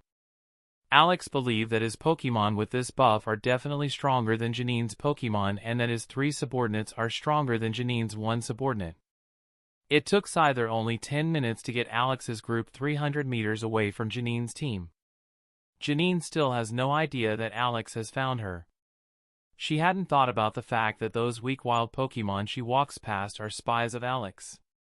Alex couldn't see her from that distance, but he knew from his spies that she was only about 300 meters away from him. He didn't want to get any closer because Janine's Crobat can easily spot him and his team if he gets close. Although his Crobat can counter that a bit, it's harder the closer Alex and his group get. Only if his Crobat were much stronger than Janine's Crobat could Alex come closer with relative certainty. Alex showed a serious expression as he said, "Okay. Get everyone ready too. We're all going to do a 250-meter sprint together and then immediately attack Janine and her subordinate." He looked at Maria, Elise, and Daniel as he said, "You 3 and your Pokemon will also take care of Janine's subordinate." Alex didn't know how strong Janine's only subordinate is, so he played it safe and employed all his 3 subordinates for Janine's only subordinate. 3, 2, 1, go. Chapter 387, Alex's group ran through the forest at an extremely fast pace. When they were only about 150 meters away from Janine, Alex's group started leaving the dense forest and coming to a place with fewer trees and an open view. Janine's group is eating and resting in this open area. Or they did do that before Alex's group started their sprint. Because of Janine's Crobat's warning, the whole group stopped immediately and all Pokemon were ready for Alex's attack. Alex uses the time as his Pokemon get closer to look at the information of all the Pokemon. At least all the Pokemon he could see.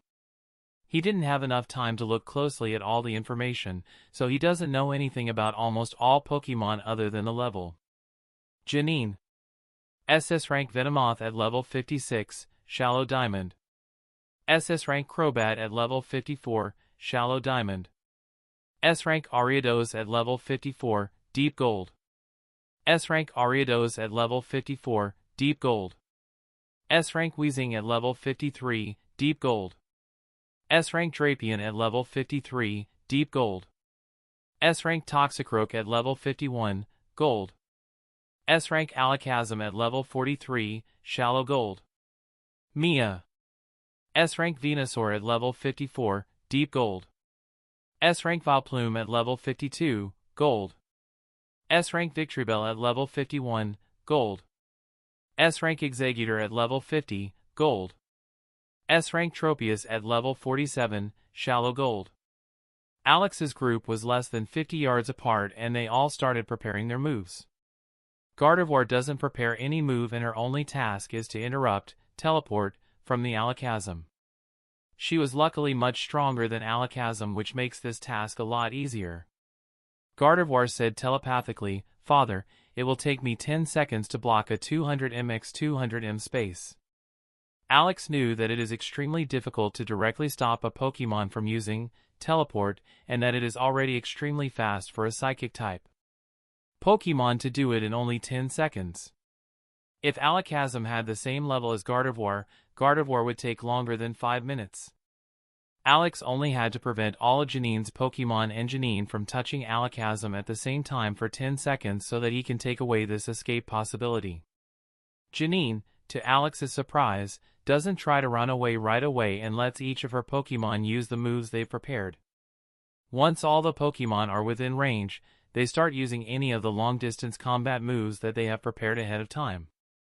40 Pokémon use moves almost simultaneously and this pleasant landscape became a chaotic battlefield. Although most of the moves hit their target, a few moves missed and changed the landscape. Also, a lot of dust was raised from the ground and Alex couldn't see the situation of most Pokémon on this messy battlefield. Alex was standing alone a little farther from the battlefield when he began using his psychic energy to see what was happening through the dust.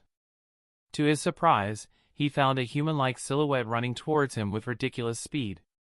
This silhouette was also only 30 meters away from Alex and in a place where Alex isn't looking. Janine apparently not only had the superhuman abilities of her father but is also similarly skilled as him in sneaking. Alex wasn't scared when he saw how fast or skilled Janine was. He was no longer the same weak human as at the beginning of his journey. Covering, hardness, enhancement. Alex's body was amplified with his psychic energy and almost his entire body became as hard as steel. In addition, his physical strength and speed have been slightly improved. Janine was only 10 meters away from Alex when she noticed that Alex's body was changing. She knew Alex was a psychic, but she hadn't thought it possible that a Tier 3 psychic could use covering as well as Alex could. Especially when she looks at Alex's age. Although ninjas, assassins, are countered by psychics, Janine didn't think she would lose to Alex. She has had a lot of fighting experience since a young age and she even fought a few psychics already. Even without her sneak attack, she believed she would win against Alex. Janine immediately threw a kunai toward Alex's head. Alex quickly uses his hand to shield his eyes. His eyes are one of the fewer places on Alex's body that is not similarly hard to steal. Janine used this moment to get closer to Alex and stab him with a new kunai in her hand. She aimed at Alex's knee joint. Alex's knee joint was covering for most of the part and only a very small part was vulnerable to attack. But Janine hit exactly this tiny area while Alex was still moving. Alex was relatively inexperienced in this high-level combat, but he wasn't completely without experience either. He was in his old life a relatively skilled boxer and he also had some street fighting experience. He was much worse than Janine, but he wasn't defenseless. After he had his eyes protected, Alex understood what was likely to happen next. Alex doesn't try to dodge Janie's next attack and uses this instant to organize a heavy punch. Alex's fight plan from the beginning was a hit for a hit.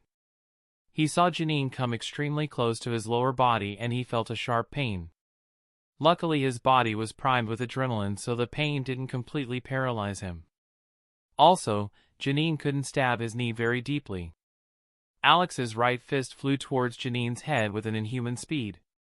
In a normal case, Janine would not have a chance to dodge the fast attacks, especially after she just attacked herself.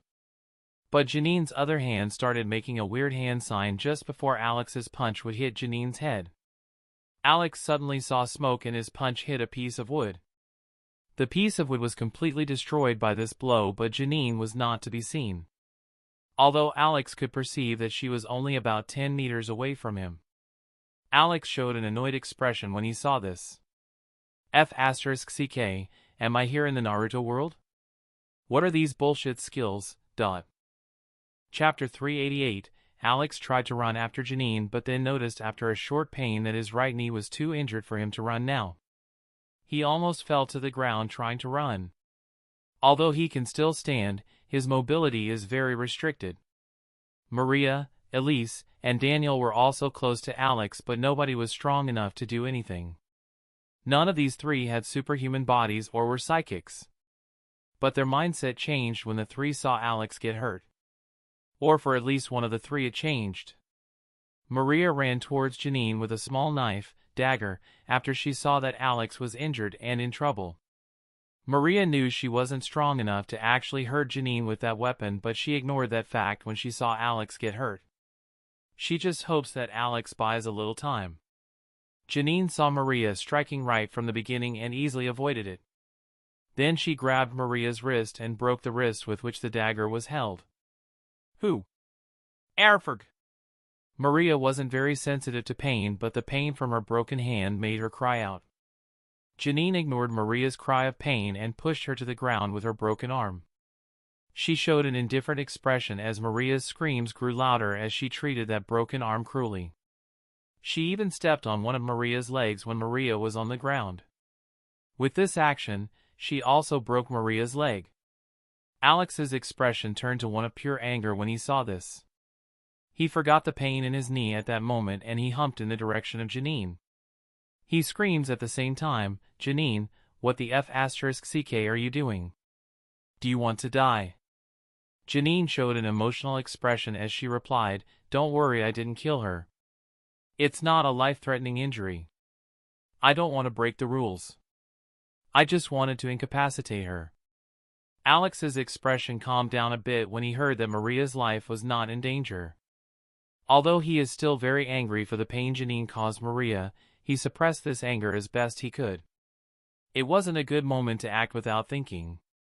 Luckily, injuries like broken bones and similar injuries are very easy to heal in this world. These injuries of Maria will not affect her in the future. In the Pokemon world, a cold is harder to heal than a broken arm. After defeating Maria, Janine started running toward Alex again with her kunai in her hand. She also knew that her team's Pokemons probably wouldn't win against Alex's team, so her only chance was now to defeat Alex and then remove this weird-looking electronic watch from his body. Then she can disqualify Alex with a few buttons. After that, the Pokemon or humans in Alex's team are not allowed to interfere in this test, and she won even if all her Pokemon were defeated. Alex knew that too, but he showed a calm expression when Janie arrived back into fighting range. Janine uses her kunai and aims again at Alex's knee joint to hit Alex again in the same place. Alex realized she was using the same move again and tried to hit Janine with a quick jab. Jab equals a quick straight punch. This punch was even faster than Alex's last punch, even though it had less power behind it. But Janine was truthfully more experienced in combat than Alex was, and she dodged this blow with a quick movement. Immediately afterward, Janine stabbed her kunai in Alex's wrist and hit it as Alex tried to bring his hand back. Her real goal from the start wasn't Alex's knee joint, and what just happened was her real goal. Janine just wanted Alex to throw another punch so she could easily hit the weak spot on his arm as he tried to bring his arm back to his body. She even uses similar movements again so that Alex does just that. Alex's jab and the return of his hand all happened in an extremely short time, but Janine still managed with her superhuman speed and reflexes to hit the small area on Alex's wrist. Luckily, Alex wasn't expecting to hit Janine with his first jab, so he threw a jab with his other hand as well. He stepped into Janine's trap, but he was also blessed that she was now very vulnerable to his second jab. These super fast jabs are very difficult even for Janine to dodge if she doesn't have full focus. Alex wasn't very greedy this time either and didn't try to hit Janine's head directly with his punch. He aimed at Janine's chest. He didn't even feel any pain at that moment even though he had just suffered a wound on his wrist. Janine tried to dodge but was hit this time and she was knocked back several meters by this blow. Normally, jabs aren't particularly powerful, but when your hand is as hard as steel and you're still throwing these jabs at a ridiculous speed, is it not comparable to normal jabs? Janine landed on her 2 feet as she fell back to the ground. She wore a slightly pained expression but didn't look like she was incapable of fighting. Alex was a bit surprised to see his punch doing so little. He always thought he understood Janine's strengths and weaknesses well. If Alex and Janine were game characters, Alex would distribute the attributes like this. Alex, Strength 25, Speed 15, Defense 60. He himself is basically all defense and not very balanced. Although not very effective for winning against an opponent, this distribution is optimal for surviving or at least prolonging a fight. He thought that Janine was spread out like this or at least something like that. Janine, Strength 30, Speed 50, Defense 20. But now that he had a bit of experience against Janine in combat, he would rate her very differently. Janine, Strength 40, Speed 70, Defense 40. Alex would not have thought that Janine's body is not only so ridiculously fast but also that this body could take so much damage. She was even stronger than Alex as he burns his psychic energy to make himself stronger. Janine is much stronger than Alex. It wasn't comparable. Janine looked at Alex with a slightly dissatisfied expression as she said, "Why are you still standing?" Alex, who heard this, started to smile. Man would think by looking at the faces of the two that Alex was winning this fight. Even when the truth is just the opposite. Janine shows a puzzled expression as she observes Alex's expression and body. When she didn't notice any difference after a few seconds, she became even more confused. She has smeared her kunai with paralytic poison, which is difficult to see for a normal human. Normally every small wound means that she almost has a direct victory. Even an elite-level Pokemon would be paralyzed by the same amount of paralyzing poison that Alex had in his bloodstream. Alex's body is not comparable to an elite-level Pokemon, so Alex should have even bigger problems with this paralyzing poison. Normally Alex shouldn't even be able to stand or move. Alex's smile widened as he sensed the battle of the Pokemons was over. Gardevoir was the first to appear in front of Alex. Gardevoir uses Psychic and knocks Janine's body down before she could even react. Janine could not move and was on the verge of falling unconscious from the power Gardevoir was using. Gardevoir must be a bit enraged or she wouldn't use that much force. Not that it's a problem. Janine, however, ignored the pain and only said in a whisper, "How?" She wanted to know how Alex had overcome her poison. But Alex didn't say anything and just watched as Janine passed out. He wasn't about to tell her how he did it. Chapter 389, this fight was relatively close and can be counted as a victory for Janine. From a pure 1v1, Janine easily won against Alex, and if she didn't have the pressure to quickly defeat Alex, she could even use other safer methods. What can Alex do if she just waits until Alex runs out of psychic energy and then attacks him? She doesn't know of Alex's poison syringe. But Alex's plan was not to win against Janine from the start. He just wanted to get real combat experience and test how effective covering is against such strong humans. It wasn't like he didn't have an emergency plan. Alex is a thinker and plans for all kinds of situations, so of course he had a plan B if Janine beats him. Ditto, who had changed to the fake watch that is on his wrist since the start of this test, was his emergency plan. No matter how strong Janine is, she isn't strong enough to defeat a mid-elite Pokemon. Even Sabrina at her current age is only as strong as a low-elite level Pokemon. Alex stopped using his covering, and he almost fell straight to the ground. After not even a few seconds he was moodless on the ground. It wasn't because he was tired but because Janine's paralyzing poison was starting to take effect. Alex had no natural resistance to the venom, nor did he take the right anti-venom prior to the fight. The poisons that Koga and his daughter use are numerous and it is difficult to find an antidote for every poison. They don't just use Pokemon poison.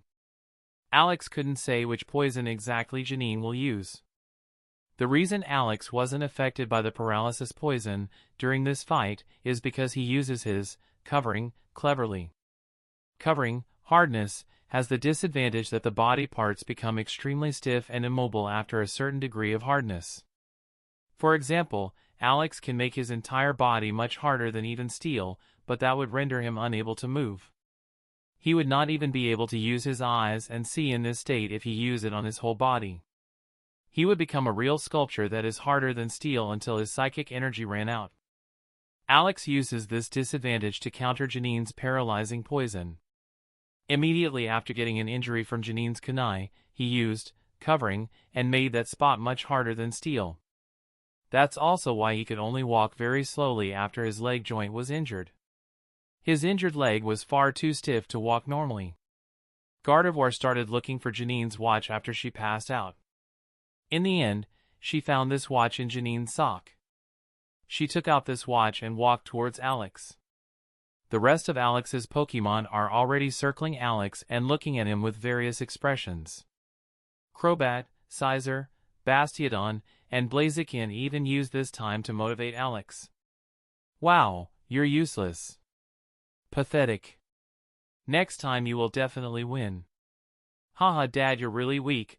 Well, not everyone is a fighting genius like me." Alex's expression doesn't change because of the paralyzing poison, but he would normally show an irritated expression when he heard those statements.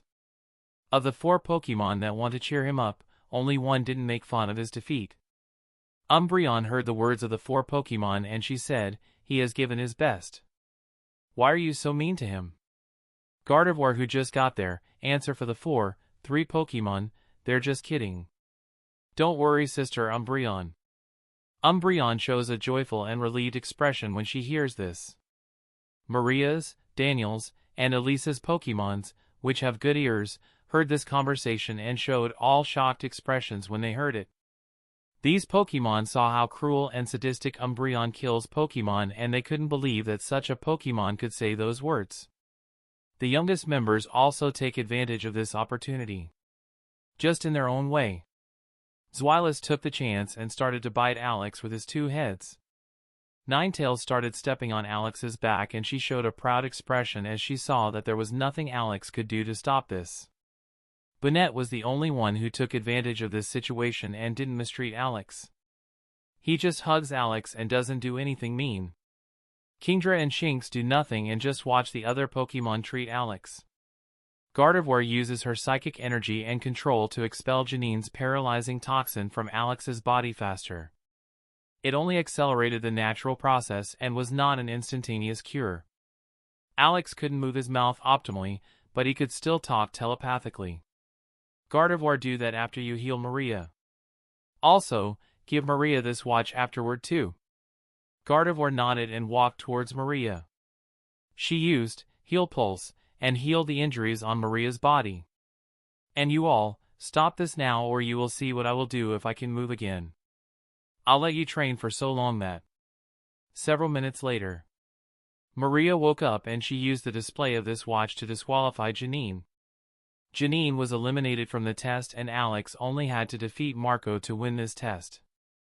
Also, with the help of Gardevoir, Alex was able to move his body again. He started looking at the battlefield from the Pokemon side. Although all of Janine's Pokemon were unconscious on the ground, each of those Pokemon was alive and without life-threatening injuries. Alex's team also had a few Pokemons that were unconscious, but most of the Pokemons were still in good shape. He immediately healed all Pokemons from his team so that they are quickly in the best fighting condition again. It cost him several Hyper Potions, but he had bought more than enough for this test, so it's no problem to use it. Janine opened her eyes and realized that she is probably now disqualified from the test. She felt that her watch was not in her sock, so it was not hard to guess. Alex noticed that she woke up and he went to her. "It was a good fight, but it's over for you." Janine showed a puzzled expression as she said, "I thought you were still mad at me for hurting your partner so much." Alex's expression twitched a bit when he heard that. "Yes, I'm still a bit angry." Janine just looked at Alex as if she was waiting for Alex to say but. But that didn't happen and Alex just looked at her without a word. Alex just looked at her without a word. He didn't want to kill her or anything, but he was really mad that she treated Maria like that. Janine said for a few moments, "I'll make it up to you." With a warning. A warning? Janine nodded with a serious expression. Yes, a warning. Marco is a very dangerous person and I would be careful if I were you. Alex showed a puzzled expression. He couldn't understand why Marco got such an evaluation from Janine. Chapter 390, Alex didn't really think Marco was a dangerous person, or at least not much more dangerous than other Team Rocket members. Marco always comes across as a very smart and planning person to Alex. Alex would even say that he is very similar to Marco. Even if he didn't have many interactions with Marco, he wouldn't say he's a particularly dangerous person. Especially if he includes the dangerousness of an average Team Rocket member in this statement. Alex would even say he's a relatively friendly individual on Team Rocket. Marco, who looked very similar to himself, was never perceived by Alex as a really crazy or dangerous person. Though that was all just speculation on Alex's part and he doesn't actually know that. Janine saw the distrust and doubt in Alex's eyes. She explained, "I've known Marco for 2 years and I can tell you that he has no stable state of mind. To put it simply, he comes across as a person that is looking for his own death." Alex showed a surprised expression when he asked, "What? That doesn't make sense. How can that be true? If Marco actually has been looking for his death for 2 years and he's so suicidal, he wouldn't be alive now. He couldn't be that suicidal." Janine responded with an indifferent tone as she said, "He's getting worse by the day. Or at least he seems that way to me from the little contact I have had with him. I would be careful if I were you. That kind of person is capable of anything." Alex said with a suspicious expression, That's pretty imprecise." Janine continued to say with an indifferent expression, "Believe what you want. In my opinion, we are good now. So don't come to me later for revenge or any such nonsense, just because I've hurt your partner a bit." Alex showed a speechless expression upon hearing this. That was probably the worst attempt at making amends that Alex had ever experienced in his life. Alex said with a stunned expression, "How do you think that this is really a fair trade? Even if your information is correct and Marco is completely insane. What am I supposed to do with this info?" Janine said unemotionally, "You can give up." Alex, who heard this, showed a suspicious expression. According to Alex, Marco and Janine were allies, so that he doesn't frankly want to believe Janine's statements. Even if Alex would believe her, Alex would be extremely reluctant to give up now. He's so close to getting the Hoenn position. The power he can gain in this position is not something Alex is willing to give up. If he does well in this position, his position in Team Rocket will be only behind Giovanni, and he will even have enough strength to leave Team Rocket. If he ever wants. And he should give up all that just because Janine had said a few sentences? That's crazy. He cannot do that. Even if he genuinely hates risks and likes to play normally safe. Alex's other Pokemon noticed that Alex was way too hesitant at this moment, and they couldn't understand why Alex seemed so doubtful now. Janine stops talking to Alex and walks towards her Pokemon. She started healing them and waiting for them to wake up. Alex stopped thinking about it after hearing Janine leave without saying goodbye. At that moment his choice was also decided. He will stay in this test. Even if Marco was extremely dangerous, Alex didn't want to just give up now. It's also not like he meets a dangerous person for the first time. Alex looked at his team as he said, "Follow me to Area 4.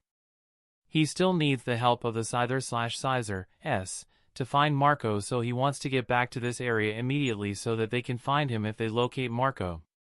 After a few minutes, Alex's team was back in Area 4. While they were waiting, Alex started talking to Maria. Alex showed a slightly worried expression as he said, "Maria, are you okay?" Maria smiled softly when she heard that. "Yes, I'm fine."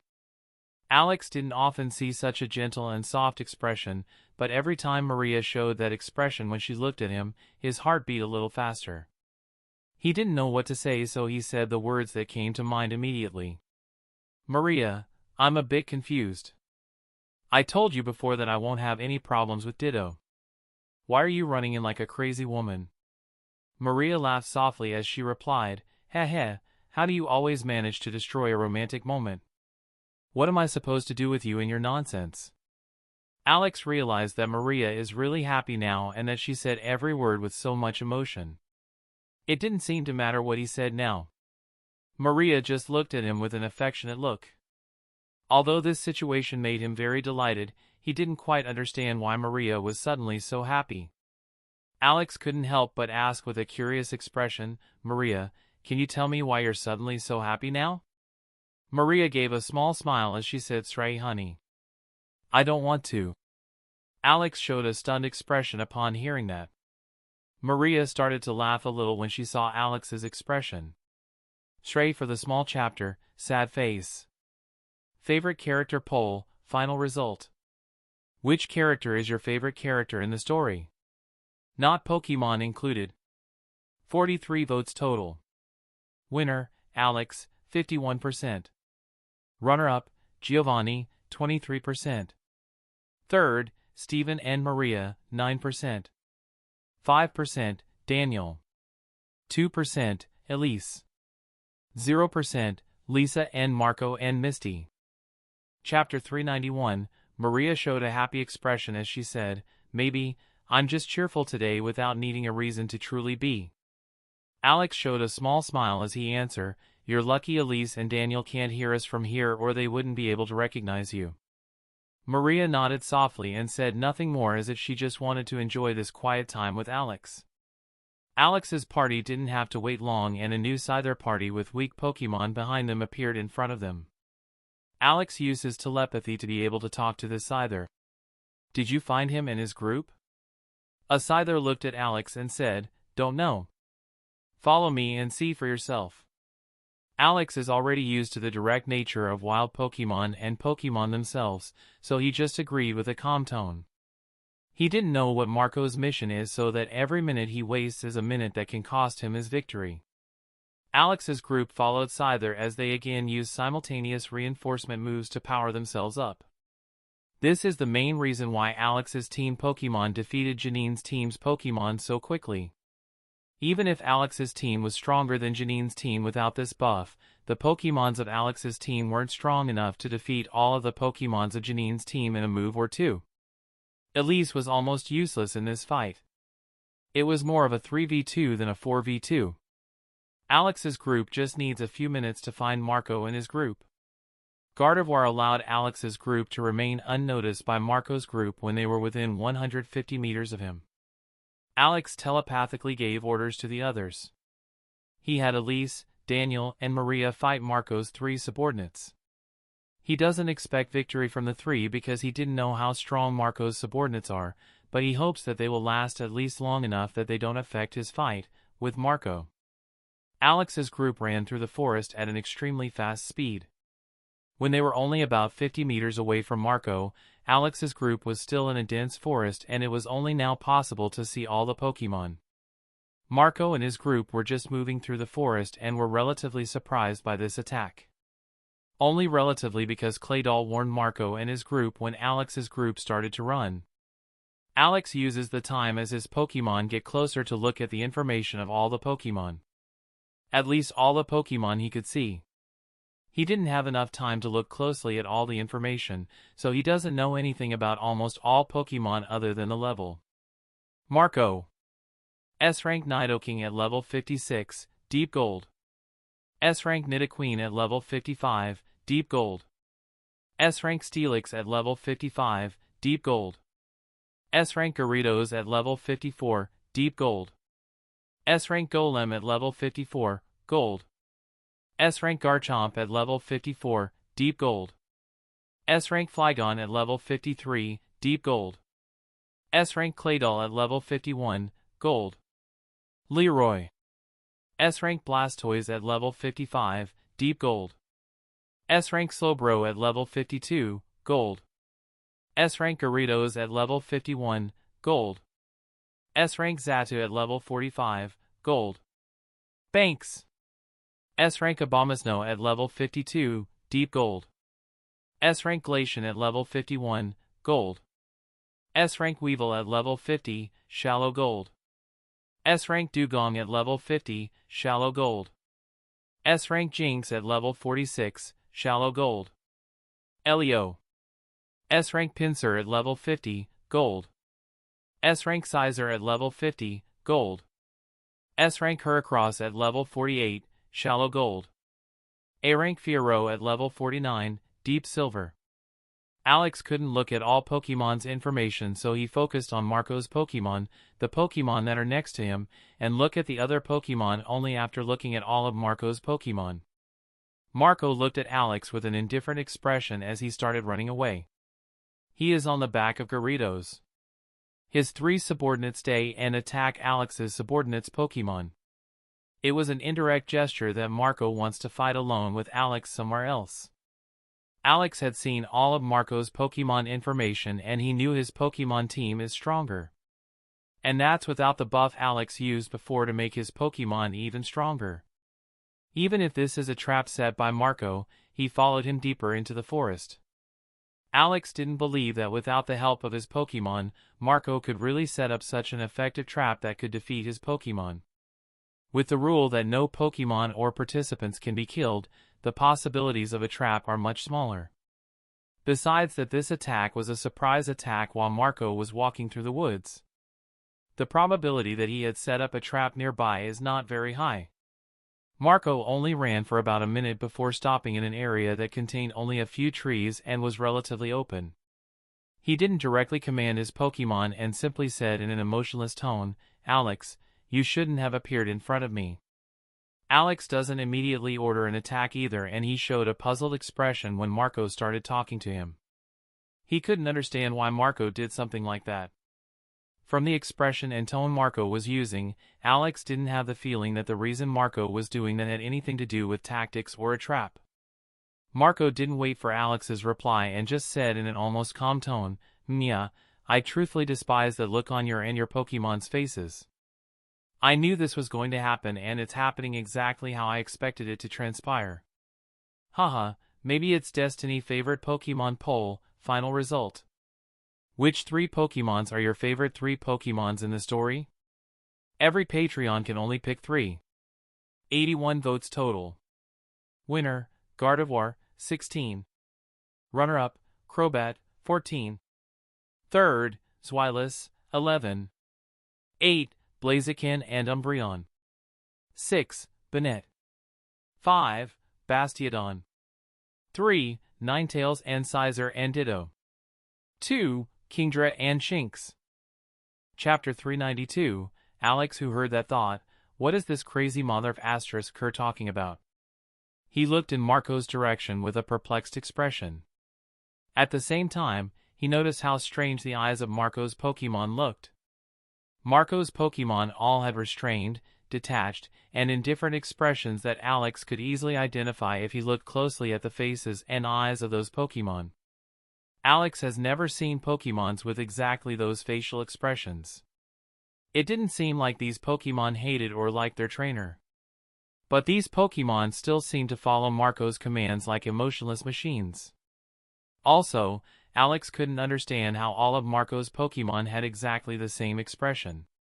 Marco doesn't seem to understand Alex's train of thought as he just continues, "Yes, finally. I can feel a flame igniting in my body. I would thank you if I didn't detest you so much, Alex." Alex replied with a serious expression, "Marco, I don't know what's going on, but you're talking like a complete madman." Marco started laughing as if Alex had told the funniest joke ever. "Haha, Alex, why can't you understand that you'll soon be like me?" Alex replied with a slightly confused expression, "I have no idea what you're talking about. Other than that, why do you despise me? I don't even know you." Marco's eyes showed an expression of anger, although his face didn't change. "You're truthfully shrewd. You've probably noticed that your minions are stronger than mine, so it's better for you if we don't fight directly. You even use this time to create a psychic surface that prevents other Pokemon from using teleport." Marco showed an indifferent expression as he continued, But don't worry. Just keep going. Isn't it so much more exciting? Alex felt Marco getting crazier and more unstable by the second. He didn't know why, but his hand started shaking a little. However, he tries to suppress his fear and continues to show a calm expression. Alex said in a serious tone, "You still haven't answered my question. Why do you hate me so much?" Marco's expression became an expression full of emotions for the first time. Even if almost all emotions consisted of anger and rage. He said in an almost screaming tone, "And no, I did not give a shit about you. I only hate the person you remember me of. You can't understand. But you will soon." Marco's Pokemon all showed in different expressions as if they were worried about their trainer's mental state. Alex felt extremely uncomfortable seeing how extremely Marco reacted to a normal question. He even started having thoughts of giving up the test and running away from there. But he quickly suppressed these thoughts. Alex was a logical person and wouldn't do anything so illogical as giving up just because he got scared by Marco. Marco showed a controlled expression as he started to calm down a bit. He said, "I'm really tired. You're only my second choice, but I don't want to endure any more years, so that's enough." He gives a wordless hand signal and all of his Pokemon start consuming their life energy like crazy. They all prepare a ranged move that they boost with all of their life energy. Alex showed a horrified expression. What are you doing?" At the same time, he began telepathically warning his Pokemon. "Use all protect. Fast." Marco's first 6 weakest Pokemon use their moves first and 6 different ranged attacks fly towards different Pokemon of Alex's team. Push! All of Alex's Pokemon use protect together to block these 6 attacks and manage to half-block this deadly attack. Some of the damage went through and directly hit several of Alex's Pokemon. Scizor, Gardevoir, and Ninetales fell to the ground unconscious. But they had no real wounds on the body. Blaziken and Umbreon also fell to the ground unconscious, but they had severe wounds on their bodies. The 2 are still alive but have serious injuries and are now unconscious. These 2 were also thrown away many meters. Nidoking and Nidoqueen also started using the moves they used all their life energy for. Their targets were the 2 serious injuries and are now unconscious Pokemons on the ground. Alex quickly ran to the nearest of the 2 Pokemon and he started using all of his Psychic Energizer to boost Energy Shield to the max. Ditto also quickly transformed into Bastiodon, who was previously Alex's watch, and he started using Protect. At the same time, he threw his body in front of Alex and Umbreon to protect them. Nidoking's attack breaks through Energy Shield and Protect and hits Ditto, who had transformed into a Bastiodon. Luckily, the attack was greatly weakened and Ditto just fell unconscious to the ground with no mortal wounds on his body. However, Nidoqueen's attack happened at the same time and none of Alex's Pokemon had Protect left to protect Blaziken. Crobat reacted as fast as they could, but he wasn't close enough to get ahead of Blaziken. Only one Pokemon was close enough, and it was the Pokemon that was often the Pokemon closest to Blaziken. Bastiodon. He had no Protect left, but he still used his whole body to protect Blaziken from this deadly attack. Bastiodon's head intercepts Nidoqueen's attack and he quickly realizes that his body is not strong enough to deflect or block the entire attack. Without thinking about it, he started using his life energy to power up his body. He didn't want to pass out and be the reason his little sister died. Bastiodon was the shield of this family and he doesn't hesitate for a moment. Nidoqueen's attack was successfully blocked completely, but at the same time, Bastiodon began to get extremely tired as he felt more and more life energy escaping from his body. It was already too late and he couldn't stop it. Bastiodon's almost 2-meter-tall body fell lifeless to the ground. His last thought was, "I am sorry, little sister, father, everybody. I really thought long and hard about letting one of Alex's Pokemon die in this encounter with Marco or not. I built up Marco almost from the beginning of the story and gave small hints as to how his character really is. It had been planned for a long time. But the closer I got to this moment, the more thoughts like I have to let all Pokemon survive came into my mind. I like all of Alex's Pokemon and it was honestly a hard decision. In the end, I left it to chance. I threw a coin to see if Bastiodon would survive or not. You should know the result by now. Rest in peace, Bastiodon. Chapter 393, all of Marco's Pokemon started falling lifeless to the ground after using their moves. But when they fell to the ground, all the Pokemon showed a calm expression and almost a peaceful expression. Marco, who didn't have any Pokemon, was now completely defenseless and easily attackable. But Alex doesn't waste a thought on Marco at this moment. Alex just looked at the lifeless body of Bastiodon with a shocked and disbelieving expression. He refused to accept the reality his eyes showed him. He quickly ran in front of Bastiodon's corpse and started using a hyper potion on him. At the same time, he fell on his knees without noticing it himself.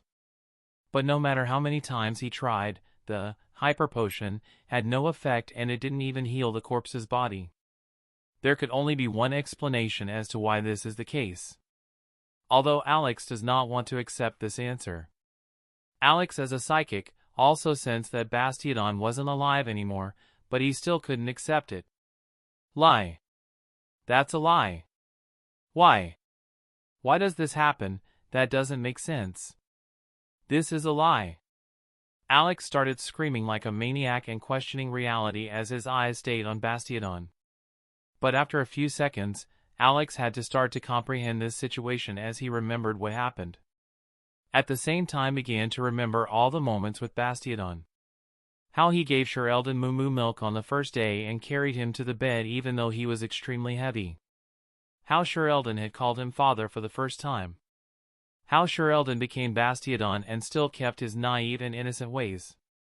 Alex had known Bastiodon for almost 2 years and the bond with him was like with a real family member to Alex. Something snaps inside Alex as he stops denying what just happened. Alex averted his eyes from Bastiodon's lifeless body and looked at Marco, who watched Alex's reaction with an apathetic look. He started to get up and ran in the direction of Marco with a mad look on his face. He wasn't thinking at that moment. He just wanted to tear Marco into pieces. Marco just watched wordlessly as Alex ran towards him without doing or saying anything. He doesn't even defend himself as if he had hoped for such an ending. Alex immediately rammed him to the ground and started pounding on him wordlessly as he simultaneously yelled, Why? Marco's expression didn't change from the pain he was feeling and he just showed an unconcerned expression. Although the humans from the Pokemon world feel less pain than the humans from Alex's world, it's still very abnormal that Marco doesn't change his face to this pain. Marco suddenly felt extremely tired and he knew it was finally over. His last thought was extremely positive. He thought with a peaceful conscience, we're all back together now. Alex punched Marco for several minutes before he calmed down. Alex felt Marco die and he stopped hitting him when he started to see the world again. He saw Crobat, Banette, Swilus, and Kingdra standing next to him, watching his action. Each of these Pokemon wore an expression of pain as they looked at Alex. Alex moved his hands and he only now realized that both of his hands were almost completely broken. So many bones were broken that just lifting your arms up is extremely painful. Marco's face was unrecognizable and a bloody mess after Alex was done. Alex felt that this death was even too good for Marco as he looked at his corpse. He started walking emotionlessly toward his unconscious Pokemon and healed them with Hyper Potion after healing his hands. After that, he glanced wordlessly at the ground. He didn't want to think or feel anything at that moment, so he started ignoring the world. Crobat, seeing the condition of his trainer, showed an angry expression as he began to scream at Alex. Alex cut off any telepathic link with his Pokemon, so he had no idea what Crobat was saying as he looked down at the ground. Crobat noticed that too and he threw Alex to the ground so that he had to look at him. Alex, who woke up, showed an angry expression as he looked at Crobat. He reconnected his telepathic link to his Pokemon when he said angrily, "What do you want?" Banette, Swilus, and Kingdra all wore surprised expressions when they saw what Crobat had done. The three quickly separated Crobat from Alex and prevented him from injuring Alex out of anger. Even if no one believed that Crobat would actually do that. Crobat got separated from Alex and he stopped showing an angry expression as he responded, I want a trainer who doesn't act like a kid. The trainer I respect always finds a solution. Pull yourself together and come up with a plan to save Bastiodon. Alex started getting really angry when he heard this, UF** king bastard. Do you think I am God and can? He stopped screaming when a thought came to him. God, maybe, we can still save Bastiodon. He quickly heard his map and looked at the most dangerous area on this island. Area 18. Danger level, red. Pokemon leader, mid-champion Regirock, Regice, Registeel Mew. Rare Pokemon. Rare items. Alex started imagining like a maniac how Mew saved Bastiodon and resurrected him. Crobat looked at the map that was in Alex's hand and he said, let's do this. For Bastiodon. Alex, who heard this, remembered the death of Batisodon and he thought, but that's too dangerous. What if other Pokemon die? Bastiodon's death was my fault and the other Pokemon can't die just because I do something stupid. Crobat understands Alex very well and he understood what he was thinking when he saw the expression on Alex's face. Crobat said with a serious expression, we are all to blame for this death. So we'll try to save him together. Before Alex could reply, Crobat said with a soft expression, if you don't want someone else to die, make up a good emergency plan in case something goes wrong. Let's do that. Please. Alex hesitated for a few moments before agreeing with Crobat and beginning to plan several emergency plans. He used this time when his Pokemon were still unconscious to think about several emergency plans. Chapter 394, Alex thought for several minutes when he suddenly noticed his TRH device start vibrating and making a noise. He looks at who to call him now and realized it was Giovanni. The watch that Alex, Marco, and Janine are wearing not only has a GPS but apparently another thing that allows Giovanni to know what just happened. Alex doesn't believe that Giovanni just called randomly and that the timing was random. The TRH device could not have such a function because Giovanni had personally promised all high-level Team Rocket members not to hide any hidden recording devices in this system, and until today nothing was found in the TRH device when the other executives said they were testing it. The only questionable thing the TRH device could do is know exactly where the user was located. Although this has been openly communicated by Giovanni and is not a problem for most Team Rocket members. He accepted the call and wordlessly looked at his TRH device. Alex didn't know what to say for a moment. He knew it wasn't Giovanni's fault that this happened, but he couldn't help but feel some negative emotions towards Giovanni after all of this happened. Marco is Giovanni's nephew after all. He also had a suspicion that Giovanni was Marco's first target and he was only taken because Giovanni was too strong. It wasn't Giovanni's fault either, but it left him with a bad taste in his mouth. Giovanni's calm voice could be heard from the TRH device as he said, Alex, I saw what happened. I have to apologize for putting you in such a situation. It's truthfully an unfortunate situation and I have a share of the responsibility for what happened to you. Alex heard what Giovanni had said and for a moment he didn't know what to say. At that time he was still very emotional and not in the best possible condition to think logically. He just said the first thing that came to mind, boss, why did you allow him to take this test when you knew he was such a threat? Giovanni replied without hesitation, he's no danger to anyone else but me. Or that's what I thought before this happened. I also half hoped that his condition might get better this year. Alex, I don't know why he suddenly became so interested in you, but I genuinely didn't expect it. I know you don't want to hear this now, but I'll compensate you later. Then before Alex could say anything he said, not for your loss but for my mistakes. As a trainer, I understand that a Pokemon cannot be replaced. Please see this compensation in the way I mean it. Alex was speechless and didn't say anything for a few seconds. He then said, it's not really your responsibility. The biggest fault was on me and my ignorance. I underestimated the danger of Marco and only now I'm starting to understand this bastard a little bit better. Alex started talking like he was talking to himself and not Giovanni. Now that I thought about it, I realized that this bastard was very envious of me and my Pokemon. It may be that the many positive emotions between my Pokemon and me made him jealous and angry. It may be the talent and strength of my Pokemon made him jealous and angry. Who knows? Although, I still don't really understand this crazy bastard. Giovanni said nothing for a moment before adding, I can't say I understand Marco well, but I think the main reason he hated you and your Pokemon was because he realized you got so strong and talented without losing a Pokemon, and this one thought made him extremely envious and furious. Giovanni said in a slightly emotional tone, you remind him a lot of the person he was before he lost his starter Pokemon. Or that's what I understood from the conversation between you two. Alex felt anger starting to build after hearing that.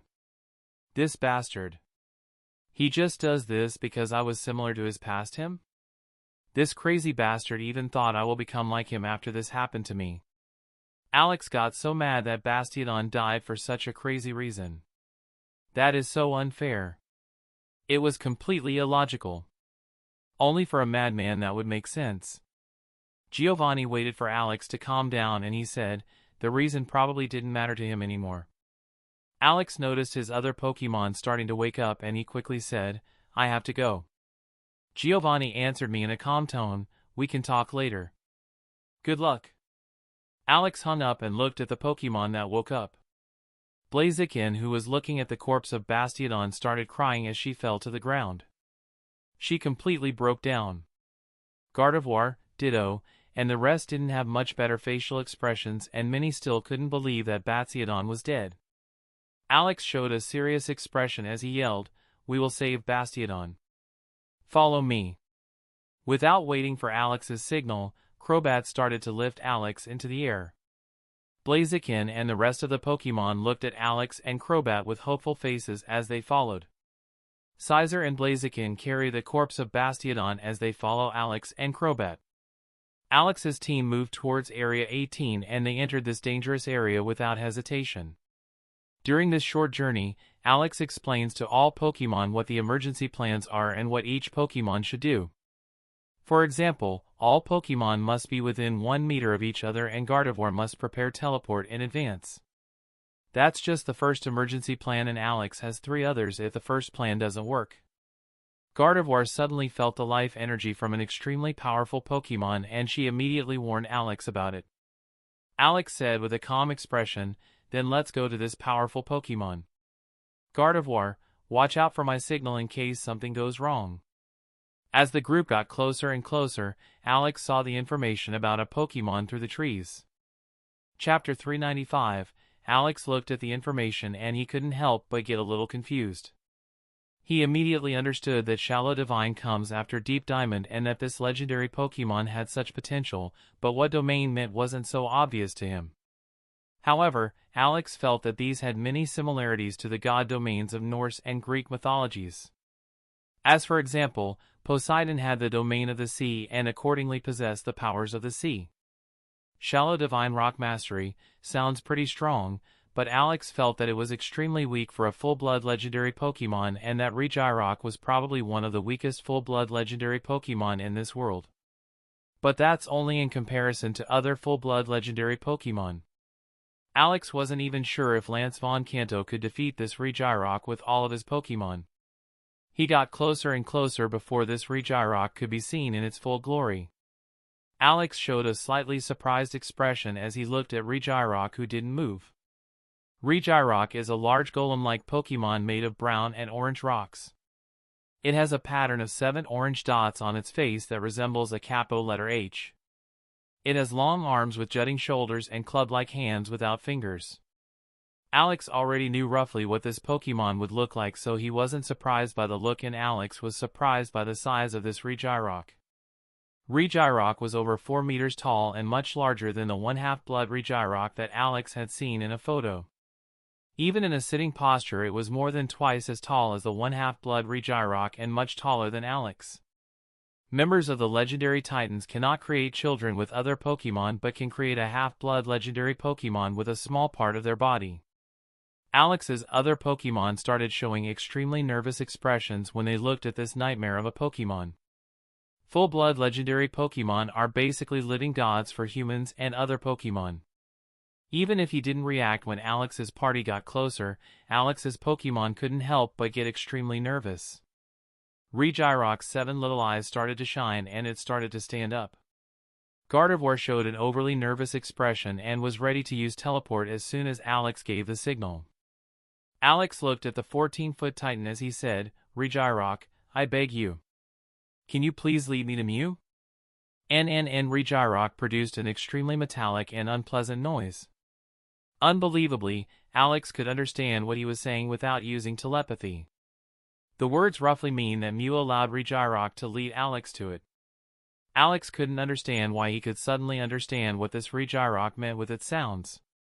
It wasn't like Regirock was a psychic-type Pokemon or that Alex had heard normal words from it.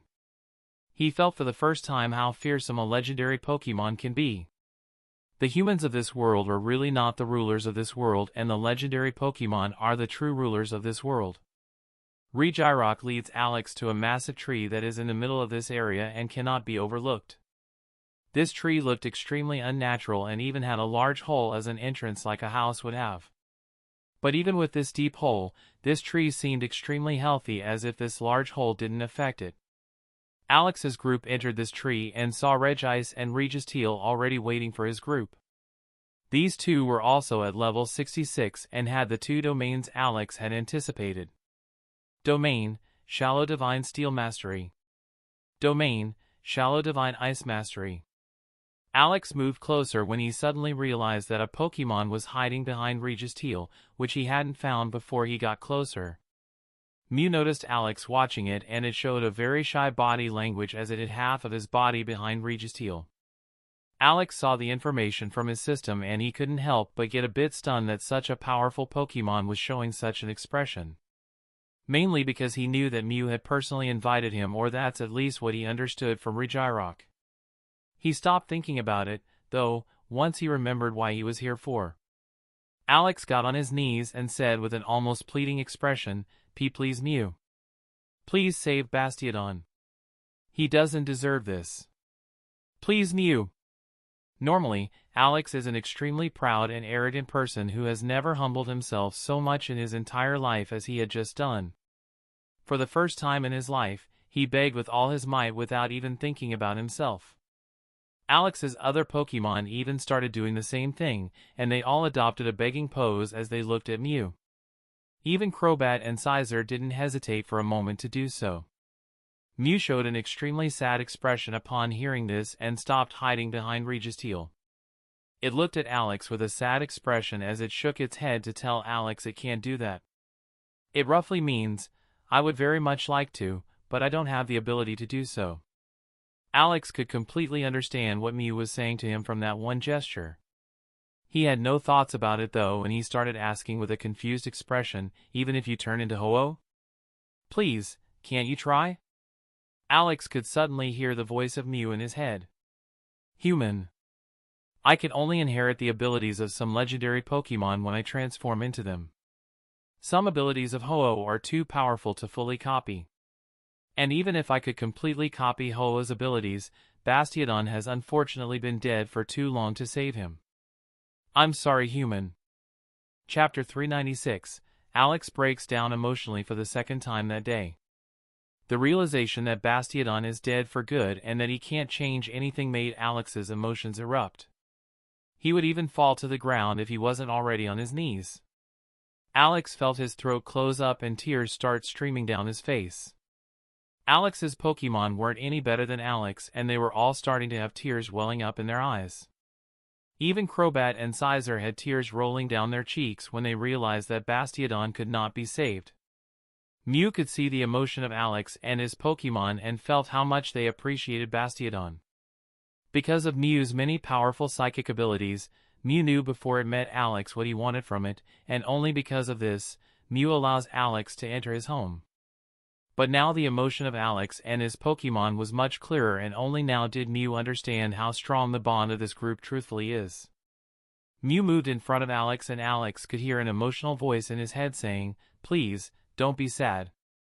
Bastiodon is not gone forever and he will come back to life in a new form." Alex, who heard this, reacted as if he was about to drown, but then suddenly found a rescue boat just a few meters away from him. Mew, what do you mean? Can you tell me? Please. Mew looked at Alex as if to read his mind, and Alex could hear a voice in his head again, "If you don't tell anyone, I can tell you." Alex nodded without hesitation, and Mew immediately seemed to believe Alex as it explained what it meant by that. Any human or Pokemon that dies will reappear in a new form in this world. That is the will of Arceus. Alex, hearing this, gave a puzzled expression as he asked for further explanation. What do you mean by a new shape? Mew patiently explained, almost always, a human or Pokemon after its death will be reincarnated in the form of its exact species. Though they lose all their memory from their last life, those Pokemon or humans are still the same individuals. Alex, hearing that, didn't know for a moment how to feel.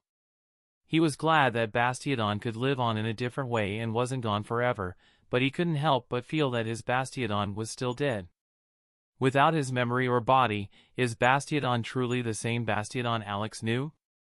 Mew noticed that Alex's mood wasn't improving, and it moved in front of Alex. Mew then touched Alex's head with its small hands. Alex was extremely surprised by what Mew is doing, and he only understood after realizing how his psychic energy, capacity, quality, and potential were suddenly improved many times over. Although Alex is a psychic, he is only a Class 3 psychic and not ridiculously strong due to his mediocre talent. Even if he used his mediocre talent extremely effectively, he was nothing special and at maximum would be as strong as a weak Class 4 psychic in a fight. But after getting Mew's blessing, Alex was almost 10 times better in terms of psychic energy capacity and a lot better in terms of psychic energy quality and potential.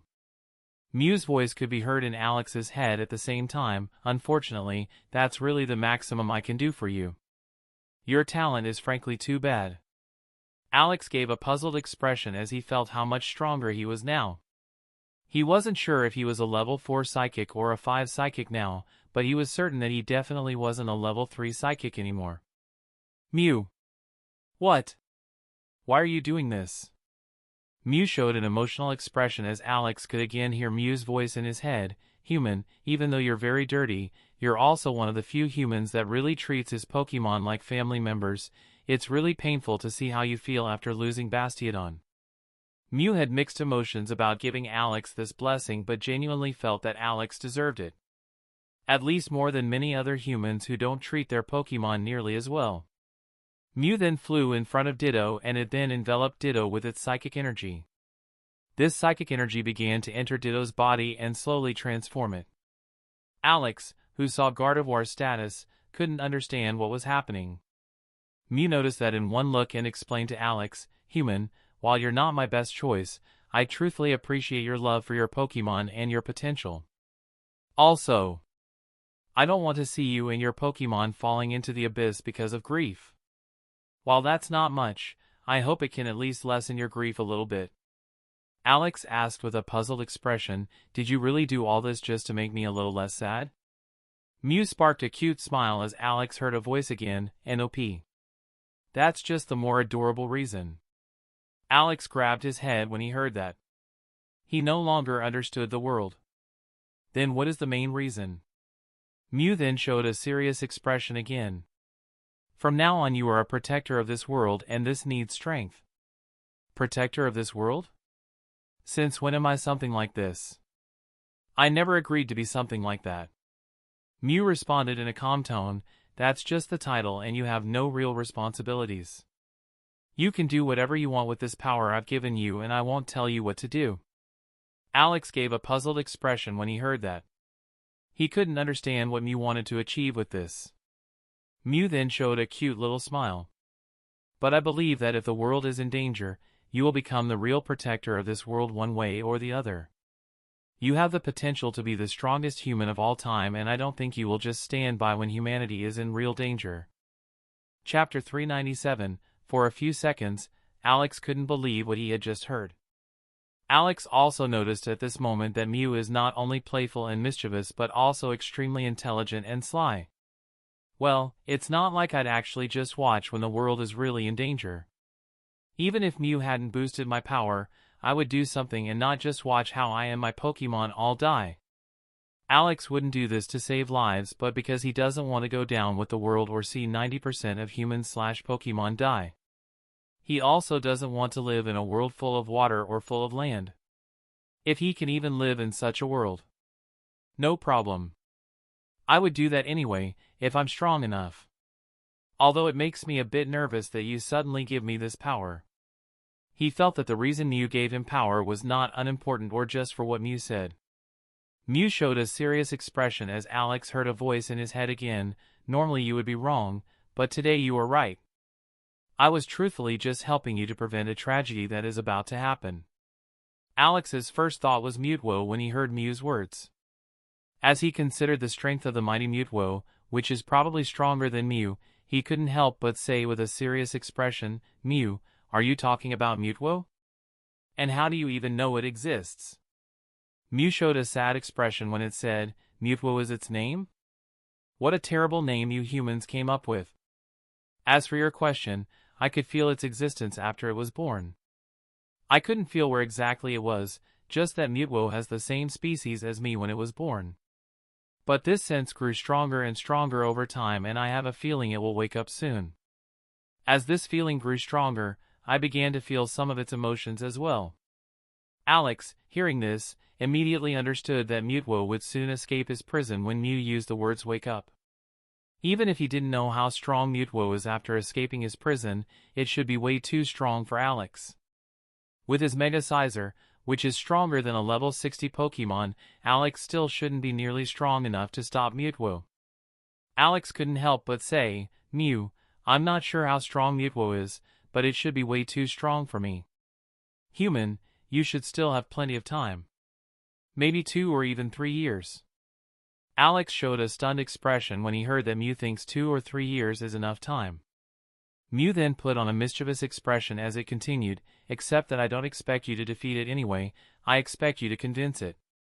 The hatred that Mutwo has for your race is not completely unchangeable and you still have a chance." Alex, however, showed an indifferent expression upon hearing this. It's nice that Mutwo can change, but that doesn't change the fact that it's too dangerous. I won't risk my Pokemon's lives to change that. While this world had similarities to Pokemon from his world, it is not so similar to a version of Pokemon to know exactly what happened. This world seemed to have parts from Pokemon games, manga, and anime in it, but it's very mixed up and Alex cannot actually say what will happen next. The fact that the timelines of these three are completely different and even inconsistent among themselves didn't help. Alex didn't know what will and won't happen in this world. At least not to 100% certainty.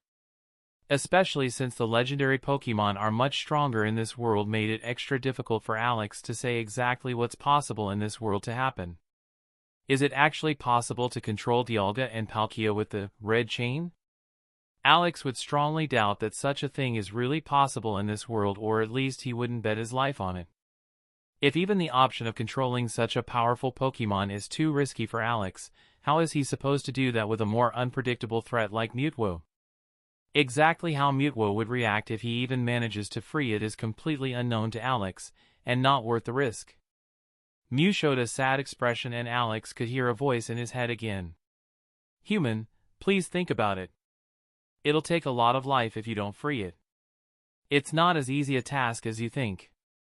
Why don't you do it yourself? You should be strong enough to free Mutwo. I can even show you where Mutwo is properly right now." Mew showed a hesitant expression upon hearing this. But after a few seconds, Mew shakes its head. It has to be done by a human or Mutwo won't change its mind in humans. Alex, who heard this, showed a thoughtful expression. After a few seconds he said, "Mew, I can't give you an answer. Maybe in a year or 2, I'll try to save Mutwo. I truly don't want Kanto to become a graveyard. But that's not a promise." Alex was really thankful that Mew had allowed him into its house and that Mew had improved the strength of him and 2 of his Pokemon. But even with this gratitude, he promises nothing and left the option open for the time being. Mew showed a happy expression upon hearing Alex's words. "Thank you very much, human. I would like to strengthen your other Pokemon as well, but unfortunately, they don't have the prerequisites to make that possible." Alex, who heard this, looked at his Pokemon and realized that none of his Pokemon genuinely matched Mew. He then looked at Registeel for a second. Scizor is still a Pokemon that is not unrelated to Registeel, and a Pokemon that could theoretically be boosted. Mew, who saw Alex's look, shook his head. "I'm sorry, human, but unfortunately Registeel can't help your Scizor. The 3 Titans are special and they lose part of their body and strength when they try to power up another Pokemon." Alex, who heard that, immediately understood that Mew didn't want to allow something like that, and he stopped asking for it. Mew has already done more than enough for him and he didn't want to be too greedy. Alex noticed that Mew showed a tired expression as he looked at it, and he said with a smile, "Thank you so much, Mew, for taking the time to talk to me and for your help. I hope to see you again soon." Mew flashed a cute smile and waved at Alex and his Pokemon as they left his home. At the same time Alex was leaving Mew's house, he suddenly heard his system beeping. Then Alex suddenly heard a voice in his head. "System, Hidden Quest 2, meet a full-blood legendary Pokemon successful. Reward, more accurate Pokemon potential display." Alex showed a surprised expression as he witnessed how his system improve again. He tests it immediately and looks at the information from Gardevoir. Chapter 398, Alex. Crobat at level 55, Shallow Diamond, 0%. Scizor at level 55, Shallow Diamond, 0%. Gardevoir at level 55, Diamond, 7%. Blaziken at level 55, Shallow Diamond, 5%. Umbreon at level 55, Shallow Diamond, 2%. Ditto at level 53, Shallow Diamond, 86%. Alolan Ninetales at level 53, Shallow Diamond, 29%. Banette at level 53, Shallow Diamond, 29%. Kingdra at level 52, Shallow Diamond, 4%. Zweilous at level 52, Shallow Diamond, 52%. Shinx at level 10, Gold, 0%. Alex again looked at the status of each of his Pokemon and he quickly realized how the new potential system was likely to work. The new percentage next to a Pokemon's potential showed how far away that Pokemon is from the next potential level. Alex didn't know this for sure, but it's very likely that once a Pokemon reaches 100% that it has improved its potential, or at least that's about to occur. All of his Born Shallow Gold Pokemon continued to get items from Alex after they reached the SS rank because Alex wasn't sure if it was truly impossible for him to get them to the Diamond potential later on. Alex's 3 Born Shallow Gold Pokemon didn't get many items, but he spent at least 50 million combined on the 3 after they reached the SS rank. The fact that these 3 Pokemon only have 2 to 5% was frankly little when Alex considers that they probably didn't enter the SS rank at 0%. Especially Blaziken and Kingdra, who got the SS rank at their evolution, should have more than 5%. Or at least Alex hadn't thought before he looked at the status of his Pokemon that Blaziken or Kingdra would have such a low percentage. It seems that for Born Shallow Gold Pokemon it is considerably harder to reach the Diamond potential. In comparison, Alex's 3 most talented Pokemon were many times more effective. After Ninetales, Banette, and Zweilous reaches the SS rank, Alex kept buying as many items as possible for them. Alex had spent close to 100 million Pokedollars on those 3, and Alex was only really pleased with Zweilous' improvements after he looked at the status of the 3. Mainly because Alex didn't know if this percentage is always difficult to improve the higher the number is, or if the difficulty stays the same no matter how close a Pokemon is to the next potential stage. Apart from the fact that a Pokemon has to consume more items to achieve this. If the first one is true, it will be almost impossible for Alex to get his Born Shallow Gold Pokemon to the Diamond potential even if he's making money like crazy. At least not without an extensive amount of money and time. Even for Ninetales and Banette, it will be extremely expensive to bring them to Diamond potential, and they were born with Born Gold potential. But for Ninetales and Banette, Alex is still rich enough to accomplish it relatively fast. Especially after he had built up a base in Hoenn. Though, the main reason why all this is so expensive is that the prices for SS rank Pokemon items and corpses are extremely pricey, and not because Alex's Pokemon have too bad of a potential. Especially the prices for dragon and ghost-type Pokemon items and corpses are very unreasonable. The price-performance ratio of the items of these two types is extremely poor, and one of the reasons why Alex always had the feeling that he was burning his money after buying items for his Pokemon. Zweilous, who already had a 51%, shouldn't have much of a problem reaching the diamond potential if Alex continues to buy items. But Alex aims higher for Zweilous than just the diamond potential so that he doesn't stop buying items for him even after Zweilous has reached the diamond potential. If all goes well, Zweilous will be a 50+% diamond Pokemon before it evolves, and will more likely become a deep diamond Pokemon after it evolves. Though Alex still needs a good item, dark or dragon-type item good enough to give Zweilous as it evolves. An item from Professor Oak's Dragonite would be the best Pokemon item and Alex's optimal Pokemon item behind full-blood legendary Pokemon items.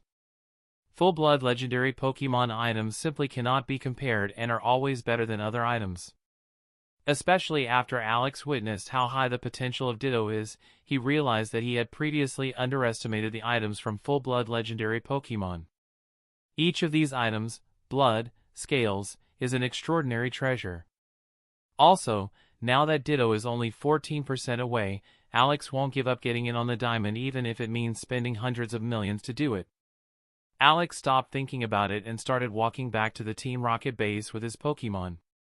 When he stopped thinking about other things and looked at the corpse of Bastiodon carried by his Pokemon, Alex couldn't help but resume to have an extremely heartbreaking mood. Even if the future of him and his Pokemon looks very bright, he couldn't bring himself to be truly happy about it. Alex and his Pokemon all showed sad expressions, and no one even said a word as they walked through the forest for a long time. Gardevoir, who felt the emotion of the whole group the best, couldn't help but start crying again. But this time she didn't break down completely and went on despite her grief. She didn't want any sympathy and didn't want to stop the group, so she made an effort to keep walking. Gardevoir knows that she is not the only Pokemon that had to work so hard not to break down. She also didn't want to drain the mood of the group any further. Alex noticed the sadness of his Pokemon and he tries to distract himself. He didn't want to think about it right now. He pulled out his TRH device and tried not to think about anything. Now wasn't the best time to mourn or break down in front of his Pokemon, so that Alex showed an emotionless expression even though his eyes betrayed his true feelings. He sent Maria, Elise, and Daniel the same message, that the test was over and that he had won. However, Alex was immediately called by Maria after he had sent these 3 messages. Alex hesitates for a moment, but in the end, he accepts the call. Maria's nervous voice could be heard. "Alex, are you okay? What happened? Did you hurt yourself? Can you hear me?" Alex tried to answer in a calm tone, "I'm fine." Maria's nervous voice could still be heard as she asked, "Alex, I saw the corpses of Marco and his Pokemon. You should be considered a traitor by Team Rocket if they found out about it, right?" Alex could then hear Maria start to cry as she said, "Why are you doing such a stupid thing, you bastard? What are you going to do now?" "Fuck," sob. Alex said nothing for a few moments as he looked at his TRH device with a surprised expression. This is the first time he has seen Maria crying. Chapter 399. Alex was so surprised by Maria's words and crying noises that he didn't say anything for a few seconds. He has been in this relationship with Maria for over a year, and that was the only time he heard her truly crying. Maria's crying voice could be heard from the TRH device. *sob Alex. "Don't worry, everything will be okay. I'm sure we can fix it." Alex woke up and he responded with a slightly dumbfounded tone, "Maria, I've already clarified this with the boss. I won't have any problems with it in the future." After saying that, he could hear Maria stop making crying noises and go completely silent. She doesn't answer for the first few seconds either. Maria asked in a confused tone, "But that doesn't make any sense." She had too many questions and couldn't imagine a situation in which this made sense. "Alex, don't lie to me. Don't try to protect me." Sob. After saying that, Alex could hear Maria starting to cry again. Alex was completely speechless again at the nonsense Maria had thought up. She thinks I'm lying to protect her? How does she come up with such a ridiculous train of thought? Although it's actually nice that she thinks about me that way, it is a bit. He said in a slightly serious tone, Maria, I really won't have any problems for the thing I've done. This bastard, Marco, attacked me first and tried to kill as many of my Pokemon as possible. All I've done myself is take revenge on him after he killed one of my Pokemon. That's the truth. Maria, who heard that, was relieved but also extremely sad when she heard that one of Alex's Pokemon had died. She knew how much Alex loved his Pokemon and how he treated them like his family. Maria couldn't understand Alex's pain, but she could roughly imagine how sad and broken Alex must be at that moment. But she was extremely bad at emotional issues and not a person who can take good care of a dejected person. Maria said in a hesitant voice, Alex, I'm truly sorry to hear that. F***ck, that really sucks. Alex, hearing this extremely bad attempt at cheering up for Maria, burst out laughing as he said, haha, yes, it really sucks. Yes, it really is a sob F***ck. He couldn't control his emotion for a moment, and his real emotion at that moment could be heard. Alex pulled himself together and he said, let's talk later, and he hung up without waiting for Maria to answer. He didn't want to talk to Maria about the situation now and get even more emotional. This is an awful time to do this. Alex, who was thinking about what to do next, looked at his Pokemon, which all have sad expressions on their faces, and he said, we have to move on. Even if it's just for Bastiodon. I needed an emotionless expression from you and not this. In Team Rocket, weakness is extremely despised, and even if Alex loses a Pokemon, Team Rocket expects the trainer or the other Pokemon to at least carry on and not be paralyzed by their emotion. Alex didn't want to show his subordinates that side of him or his Pokemon, so he had to say this. He was responsible for the circumstances and lives of himself and his Pokemon. And he didn't want to make any mistakes that could harm him or his Pokemon later on. Even if he had to do something cold like that, he wouldn't mind and do it. That was his responsibility. Alex's Pokemon all had different expressions, but none produced a word or refuses to do that. Without a word, Alex's Pokemon all tried to show an emotionless expression and look as indifferent as possible. Alex was a bit surprised how none of his Pokemon questioned him after saying something so cold. He clenched his hand in a fist as he thought, that trust, although, it was my fault. Alex suppressed his emotion again and he put on an indifferent expression as he watched his Pokemon change their expressions. After all of his Pokemon looked as cold and emotionless as possible, he started taking them to the Scyther territory. The Scyther leader and his subordinates are already waiting for Alex, or it looks like this to Alex. Scyther leader started looking at Alex with a puzzled expression as he said, "Why are you doing here?" Alex replied with a slightly confused expression, "Huh? What are you talking about? I still owe you the other half of the reward." He retrieved the other half of the promised steel-type items and placed them in front of the leader. Scyther leader showed a speechless expression as he couldn't understand what happened.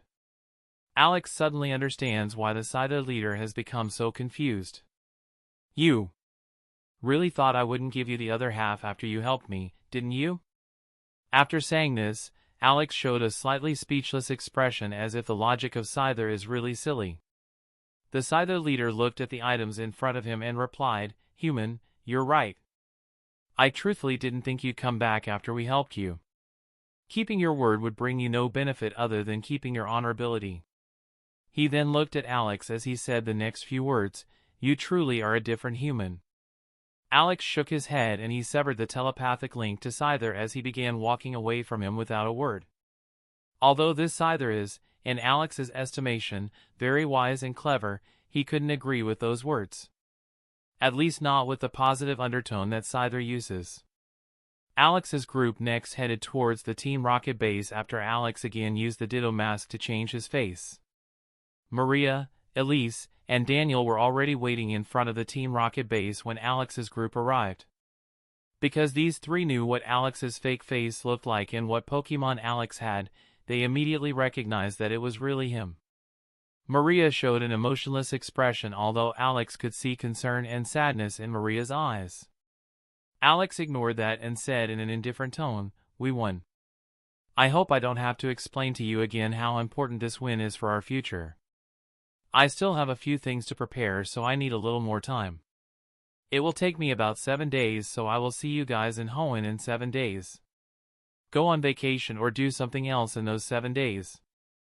I will reward each of you for your help with a talented Pokemon and a high position in Hoenn, so you don't have to worry about me forgetting your contributions on your vacation." Daniel and Elise showed us satisfied expressions when they heard the words from Alex. They were very satisfied with Alex's words. That's the end of this tale for now. We've caught up to the story, so for future installment will depend on the author uploading more chapters after they come back. Until then, stay tuned and check out some of my other stories. Thank you and goodbye.